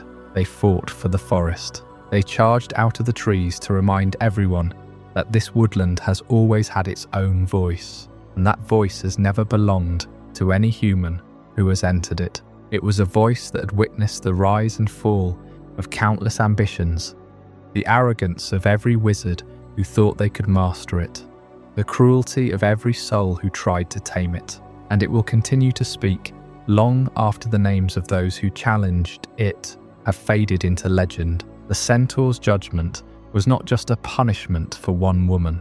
It was a declaration, a statement that there are forces in this world that will never bend to human will, and the forest is one of them. The Centaurs carry no malice. They act according to laws written in the stars and etched into the soil. They do not hate Dolores Umbridge any more than the forest hates the rain. They simply removed her as naturally as a branch might fall in a storm. And when she was gone, the forest continued on, unchanged, unimpressed, watching and waiting for the next trespasser to test its boundaries. This is the judgment of the Forbidden Forest. It does not seek revenge. It does not seek punishment. It seeks balance, and it will always find it. No weapon was ever found in the Forbidden Forest. The rumour that Dumbledore had hidden a powerful weapon, there was a fiction, a brilliant and necessary lie spoken by Hermione Granger in the immediate aftermath of the Centaurs' Judgment. To distract Dolores Umbridge from their true activities, Hermione claimed that Albus Dumbledore had placed his most dangerous creation deep within the ancient trees. The deception worked because the forest itself already feels entirely capable of concealing anything of true power. It has held the lairs of Acromantulas, the hidden camps of centaurs, the bleeding grove of a murdered unicorn. A weapon created by the greatest wizard of the age would belong there, safe from the Ministry's reach, hidden among roots that have held their silence for 1,000 years. And so the search began. The inquisitorial squad, driven by their terror of Dumbledore and their desire to control what they could not understand, combed the edges of the woodland. They demanded answers from the trees. They threatened the creatures who lived within. But the forest does not answer to demands. No literal weapon was ever uncovered in the dark of the woods. The forest held its silence, refusing to yield a truth that did not exist. The search parties returned empty-handed, their suspicions defeated by the wild indifference of the ancient growth. The rumour fades into the background of a much larger war. But the mystery of Dumbledore's weapon invites a deeper question. Why was the fiction so powerful? Why did it feel so instinctively true to those who heard it? Perhaps because the weapon was never meant to be a physical object. The true weapon was the boy standing in the clearing as the lie was spoken. It was Harry Potter himself. Was Harry the weapon that Voldemort truly feared? The forest could hold 1,000 physical secrets, but it could not contain the power of sacrifice, the depth of love, the force of a prophecy designed to end a reign of terror. The rumor was a decoy, a shadow cast by the truth. The true weapon was hidden in plain sight, walking through the halls of Hogwarts, carrying the weight of a destiny he had not yet fully understood. The rumor of the weapon was a gift of time. It brought the resistance a moment of space in a tightening noose. The forest held the lie and the search, keeping the ministry occupied. The true weapon grew into its purpose, but the hunt for a weapon that did not exist was always bound to fail. The real work was happening elsewhere, in the quiet of a boy's mind, in the visions that came unbidden behind his closed eyes, in the connection to the Dark Lord that pulsed like a wound that would not heal. The forest had served its purpose. The trees watched the students leave, their branches holding the memory of the deception. The rumor was left behind, buried in the soil alongside older, darker secrets. And as Harry walked back toward the castle, the true battlefield was already waiting for him. It was not hidden in the forest. It was hidden in the chambers of his own mind, where the path to a prophecy and the path to his own destruction began to merge into the same shadowed road. The hunt for a phantom weapon faded into the darkness, and ahead lay the silent corridors of Hogwarts, where a different kind of conflict was beginning to stir, deeper than the forest, darker than the night, waiting for the moment when the weapon he carried would finally be revealed. That revelation would not come through a blade, a spell, or some forgotten artifact sealed beneath the roots of the forbidden forest. It would come through choice. Again and again, Harry would be offered the same path that had consumed Voldemort: fear, anger, isolation, and the hunger to strike first. And again, however imperfectly, he would choose something else. He would choose loyalty over safety. He would choose mercy over vengeance. He would choose to stand beside those who could have escaped. That was the power neither Umbridge nor Voldemort could properly understand. They believed power was something seized,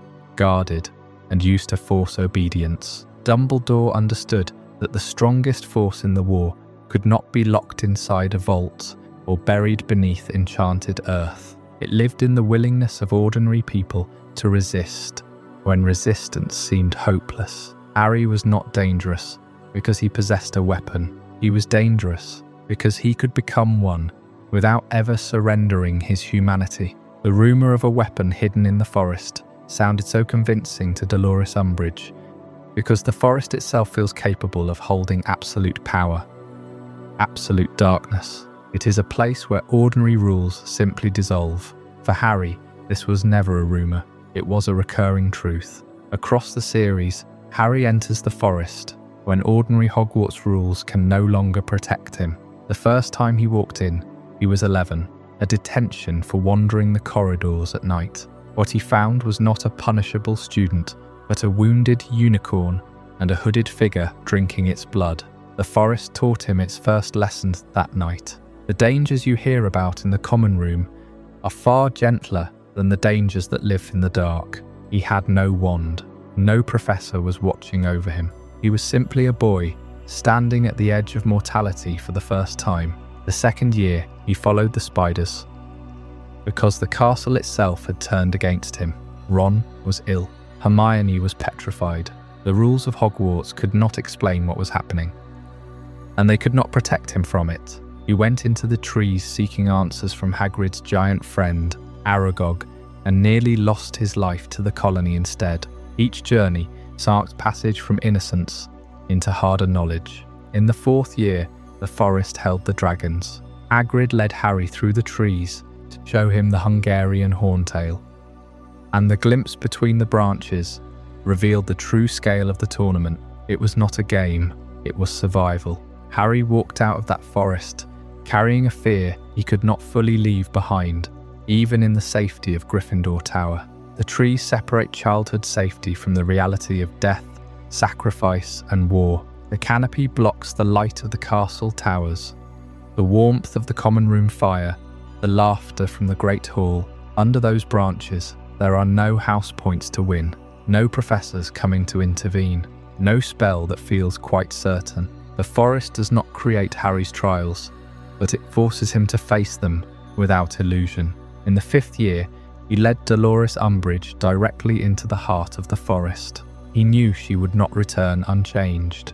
The centaurs surrounded her, and she discovered that no title, no decree, no wand could protect her from a law older than the Ministry itself. That same year, the forest held Grawp, Hagrid's giant half-brother, hidden among the ancient trees because he was too large and too dangerous for any classroom. Harry learned that the forest is not simply a punishment. It is a sanctuary for everything that cannot be contained. Thestrals grazed at the edges of the clearing, visible only to those who had seen death. Harry could see them now, but the deepest passage comes in the final year.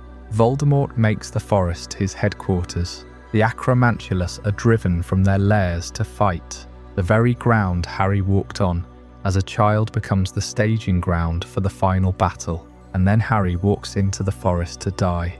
He uses the Resurrection Stone, and his parents Sirius and Remus appear beside him. The forest becomes the threshold between life and death. It holds him as he walks toward a fate he chose freely. Deep within those woods, the forest also shelters creatures that most of the wizarding world has never seen. A unique litter of wolf cubs carries human intelligence, born from werewolves who mated during a full moon. They exist in a space between species, never fully one or the other, much like the forest itself exists between the safety of the castle and the wild unknown. When Harry wakes on the forest floor after the killing curse, the war is over. The threshold has been crossed and recrossed.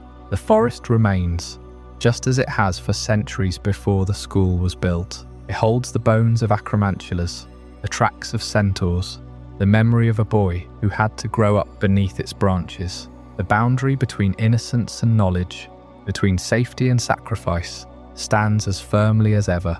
And every time a student looks toward those dark trees, they are looking at the edge of everything Hogwarts can teach. Beyond that edge lies the real world. The forest has always been the gate. The forest had always been a threshold for Harry Potter, a place where the protections of the castle fell away and a harder truth took their place. But in the final months of the war, the forest itself crossed a threshold of its own.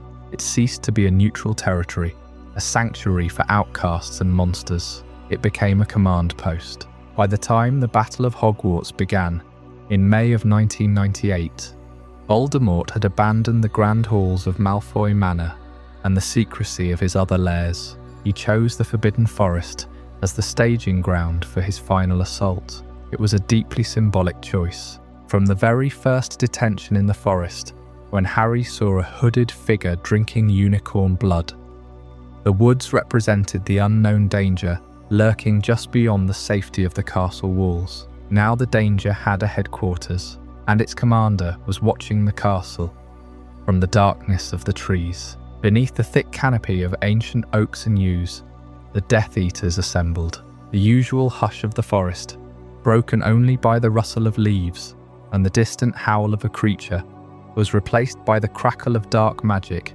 and the low murmur of strategy. The trees that had once concealed unicorns and centaurs now masked an army preparing for siege. Opposite them, within Hogwarts, the Order of the Phoenix, the Dumbledore's army, and the remaining students were fortifying the ancient stones. The forest, which had always been a world apart, a neutral zone for magical creatures, was now the battlefield's forward camp. It had been pulled into a war it never wanted any part of.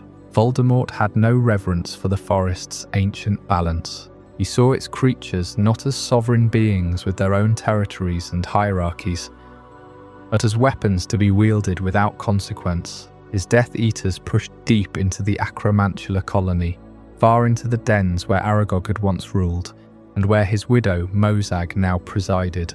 They turned the inhabitants out of their lairs with curses and fire, driving them towards the castle. The spiders, driven by fear and dark magic, were forced into the open, their massive legs skittering across the forest floor, their pincers clicking against the trunks of the trees. The sanctuary's first line of defense, the creatures who had lived there for centuries, undisturbed by the affairs of wizards, were turned into instruments of war. The Acromantulas did not fight for a cause. They fought because they were driven, because their home, the deepest part of the forest, was no longer safe from the war above. The occupation of the forest changed its very nature. The centaurs, who had always watched the stars and enforced their own boundaries, were forced to retreat deeper into the woods, or be caught between two opposing armies. The Thestrals, usually calm and invisible to most, were spooked by the chaos of the battle, their skeletal forms silhouetted against the burning sky. The forest, which had been a refuge for magical creatures who could not exist in the world of wizards, was no longer a refuge. It was occupied territory. Its magic was commandeered. Its silence was broken by the sound of spellfire and screaming. This was the most profound violation of the forest's sanctity in the entire history of Hogwarts. The founders had left the forest intentionally wild, a boundary for the students, and a home for creatures deemed too dangerous or too magical for the wider world. Voldemort took that wildness and tried to tame it for his own ends. Bending its ancient inhabitants to his will, he stood in the clearing, waiting for Harry, while the forest groaned around him under the weight of an army. And yet, in its darkest hour, the forest still held its deepest secret. It was into this occupied wood, this colonized wilderness, that Harry Potter walked willingly, not as a student running from danger, but as a sacrifice moving toward it. He walked through the trees where he had once found a wounded unicorn. He passed the clearing where he had met Aragog. He walked the same paths, but now the forest could offer him no protection. It was the enemy's ground. The trees themselves seemed to lean in close, witnesses to the final act of a war that had begun in this very forest years before. The forest had witnessed the ebb and flow of magic for over 1,000 years. It had seen the first-year students walk its paths in terror, and the last survivors of a war walk its paths in grief. Voldemort's headquarters turned the forest into a weapon, a moment of profound darkness in its long history, a time when its wild heart was silenced by tyranny. But forests endure. They absorb the sound of battle. They reclaim the ground that was trampled, and they keep their secrets buried deep in the soil. In the aftermath of the war, the Acromantulas slowly returned to their dens. The Centaurs resumed their silent study of the heavens, the constellations untroubled by the names of wizards. The Thestrals once again pulled the carriages, visible only to those who had seen what the forest had seen. The sanctuary endured. It served its original purpose. Once the war was over, a home for the creatures that could live nowhere else, a boundary between the school and the unknown. It had been a headquarters for a dark lord, but in time, the forest returned to what it had always been, a reserve for magic that refused to be tamed. Voldemort made the Forbidden Forest his headquarters during the Battle of Hogwarts. Beneath the ancient canopy, his forces gathered, waiting for the signal to tear down the last defences. The trees that had always hidden secrets now hid an army. Acromantulas were driven from their nests. Giants walked through the thickest groves. The forest, which had always been a boundary between the safe world of the castle and the untamed wild, had become the staging ground for the war's final hour. But before the battle could end, a deeper magic had to be satisfied, and only one person understood what that truly meant. Inside the castle, Harry Potter received the final piece of the puzzle. He carried a fragment of Voldemort's soul inside him, and that fragment had to be destroyed. Harry learned that he must die for Voldemort to be defeated. This was not a defeat, it was a necessity. The war could not be won with wands alone. The Horcrux had to be killed, and he was the vessel. He accepted it without argument. The knowledge settled into him like a stone dropped into still water. Rather than flee, he left the castle and walked alone into the forest. He did not wake his friends or ask for an escort. He passed through the gates of Hogwarts and into the darkness of the grounds. The grass gave way to roots and fallen leaves. The castle lights faded behind him. The forest swallowed him whole, just as it had swallowed so many secrets before him. He did not look back. As he walked, he opened the golden snitch. Inside was the resurrection stone. He had carried it for months, without knowing its power. Now he held it in his hand, not to bring anyone back, but to feel them beside him one last time. He carried the resurrection stone, seeking courage rather than escape. He turned it over, and they came. James and Lily Potter, Sirius Black, Remus Lupin. They did not pull him back toward the castle. They walked with him deeper into the trees. Their presence was not a distraction from his path, but a confirmation of it. They were proof that love survives death, and that sacrifice is never wasted. The path he took was not chosen at random. The forest guided his footsteps to a familiar clearing. It was the same clearing where, in his very first year, he had stumbled upon a dead unicorn and seen the shadow of Lord Voldemort drinking its blood.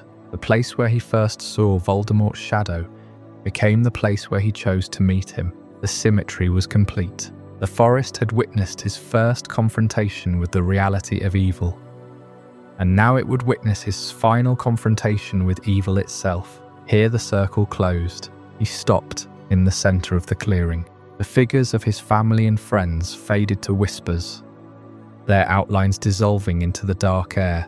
He dropped the resurrection stone to the forest floor. He did not run. He did not cast a spell. He waited. The trees parted, and Lord Voldemort stepped into the clearing, followed by his Death Eaters. The forest held its breath, and Harry Potter, with nothing in his hands but his own understanding of what was right, faced the Dark Lord. The forest had always been a place where the rules of Hogwarts fell away. It was older than the school, older than the founders. It was a reserve of wild, untamed magic that cared nothing for human politics or blood status. In this moment, it served its oldest purpose. It became the boundary between life and death, a threshold where the ancient magic of sacrifice could finally fulfill itself. The trees witnessed the casting of the killing curse. They watched Harry fall, and they held the silence that followed, a silence deeper than any spell, carrying the weight of a choice that would end the war. For a moment, Harry stood in a place beyond the forest, beyond the castle, beyond the war itself. There he understood that Voldemort had destroyed only the piece of his own soul that had lived within Harry. The sacrifice had worked. Harry was free. Voldemort was mortal at last. When Harry chose to return, he returned to the clearing where his body lay among the leaves. He heard the voices of the Death Eaters, the triumph in Voldemort's command, and the grief of those forced to witness what they believed was his death. Yet the forest had not surrendered him. The protection born from his willing sacrifice now covered everyone who stood against Voldemort. Carried back toward Hogwarts, Harry remained still and silent, waiting for the moment when the battle would begin again. Around him, the ancient tree stood unchanged, but their role in the war had ended. The forest had received him as a boy walking toward death. It released him as the person who had made Voldemort's defeat possible. The castle behind him is bright with defences and the desperate courage of those he loves. He has left them all behind. The forbidden forest stretches ahead, dark and waiting. He knows what he must do. He knows there is no going back. He has walked through these woods before, during detentions and hunts and desperate escapes. He has bled among these roots. He has been carried out of this forest on the back of a hippogriff. But tonight the forest feels like a corridor, a long dark corridor leading to a single moment. He opens the snitch. The words I open at the close make perfect sense now. He presses it to his lips. The metal splits open and the stone falls into his palm. He does not hesitate. He turns it over 3 times. They step out from behind a tree, not from nowhere, but from a place that feels like the space between heartbeats. James, tall and agile, his hand raised in greeting. Lily, a smile a mixture of sorrow and fierce pride. They look exactly as they did in the mirror of Erased, exactly as they do in his best memories, but they are here now, solid in the gloom. They walk beside him. A moment later, Sirius and Remus join them. Sirius is young again. The years in Azkaban, the years in hiding, the years of being a dog trapped in a cave, all of it is gone. Remus is whole, unmarked by the full moon, his eyes clear. The four of them, the ghosts of his past, become his present strength. Harry asks if it hurts. Dying, Sirius shakes his head. He says it is quicker than falling asleep. Remus apologizes for Teddy. Harry tells him it will be all right. They speak as if they are simply walking through the woods, not marching toward a death sentence. The Forbidden Forest has never been a place of comfort, but tonight it is a place of profound connection. The darkness that once threatened to swallow Harry now seems merely to be waiting. The creatures that lurk in the deeper places do not stir. They sense something ancient and sacred moving through their territory, a sacrifice. With every step, the fear is still there, twisting in Harry's stomach. The stone does not take the fear away. That is not its purpose. Its purpose is to make the fear bearable. As long as they are with him, Harry can keep walking. Their presence does not remove the terror, but it makes him able to continue.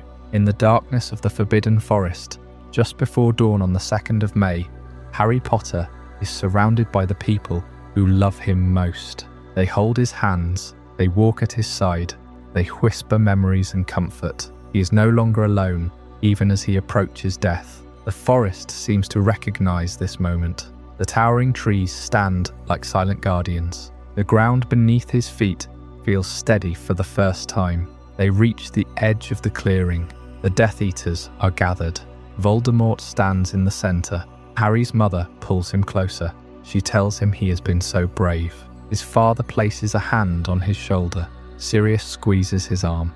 Remus nods. They remain with him until the very instant the green light fills the world, and then Harry falls. The forest floor catches him. The warmth of the four figures fades, but the memory of their presence remains. The resurrection stone slips from his fingers. The final task is complete. The Forbidden Forest, the oldest forest on the Hogwarts grounds, the sanctuary of monsters and ancient magic, has witnessed the single most important act of the war, a willing sacrifice. Instead of remaining in the darkness of the forest floor, he finds himself in a place that is both nowhere and everywhere. A clean, quiet space where the answers to his most profound questions wait for him. But the forest, for its part, has kept its final secret. It has sheltered death, and now it must witness the beginning of the return. When Harry returns to the world of the living, the forest is still there around him. The trees have not moved. The air is still cold. Voldemort is still waiting, certain that he has won. Yet everything has changed. Harry understands something that Voldemort never could. The forest did not merely receive him as a victim. It became the place where he chose to give himself freely. That choice echoes beyond the clearing, beyond Hogwarts, and into every person Voldemort means to harm. They walked with him out of the castle and into the forest. James, Lily, Sirius, Remus. The resurrection stone had brought them back, just long enough to walk this final path. Harry does not feel the cold anymore. He feels the presence of his family around him. Solid and warm despite the spectral glow. They talk as they walk. Sirius asks if it hurts to die. Harry says he does not know. Lily tells him they will be with him. James reminds him he has been brave. The trees open into the clearing where Voldemort waits. The Death Eaters form a loose circle. The Acromantulas are in the shadows. The giants are somewhere beyond. The Thestrals stand perfectly still. Harry tells his family he does not want them to see him die. He asks them to stay at the edge of the trees. They tell him they will stay. They will not leave him, but they will stay here. Harry walks forward alone. The ground is soft. The air is thick with the smell of damp earth and pine. He can feel the eyes of the forest on him, the centaurs hidden in the dark, the creatures of the forest, watching the boy who was always walking toward this moment. Voldemort speaks. His voice carries through the clearing, amplified by the silence of the trees. He tells Harry that he has failed, that the wand does not belong to him, that everything has been for nothing. Harry does not listen. He looks at the faces of the Death Eaters. He looks at the sky through the gap in the canopy, and he waits. Voldemort raises the Elder Wand. He points it directly at Harry's heart, and he utters the words that have haunted the wizarding world for a generation. Avada Kedavra. The green light is blinding. It fills the clearing. It strikes Harry in the chest. He feels himself lifted off his feet. He feels the world fall away. He is flying backward through the darkness. And then there is nothing. Silence. He is standing in a place that looks like King's Cross Station, but it is not King's Cross. It is a creation of his own mind, a threshold, a place between. It is white and clean and empty, and there, under a bench, is the thing he came to see, the fragment of Voldemort's soul. It is a small, naked child, wrinkled and raw, covered in wounds that will not heal. It makes no sound. It cannot move. It is trapped here, in this limbo, because Voldemort destroyed his own soul so completely that this fragment has nowhere else to go. Harry understands now. Voldemort has harmed himself more deeply than Harry ever could.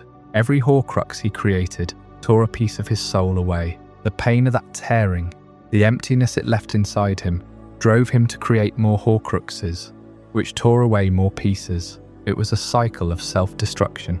By the time he cast the killing curse in the forest, he was already a hollow man, and the curse he cast, powered by a broken soul, destroyed the last piece of his humanity. The Horcrux inside Harry is gone.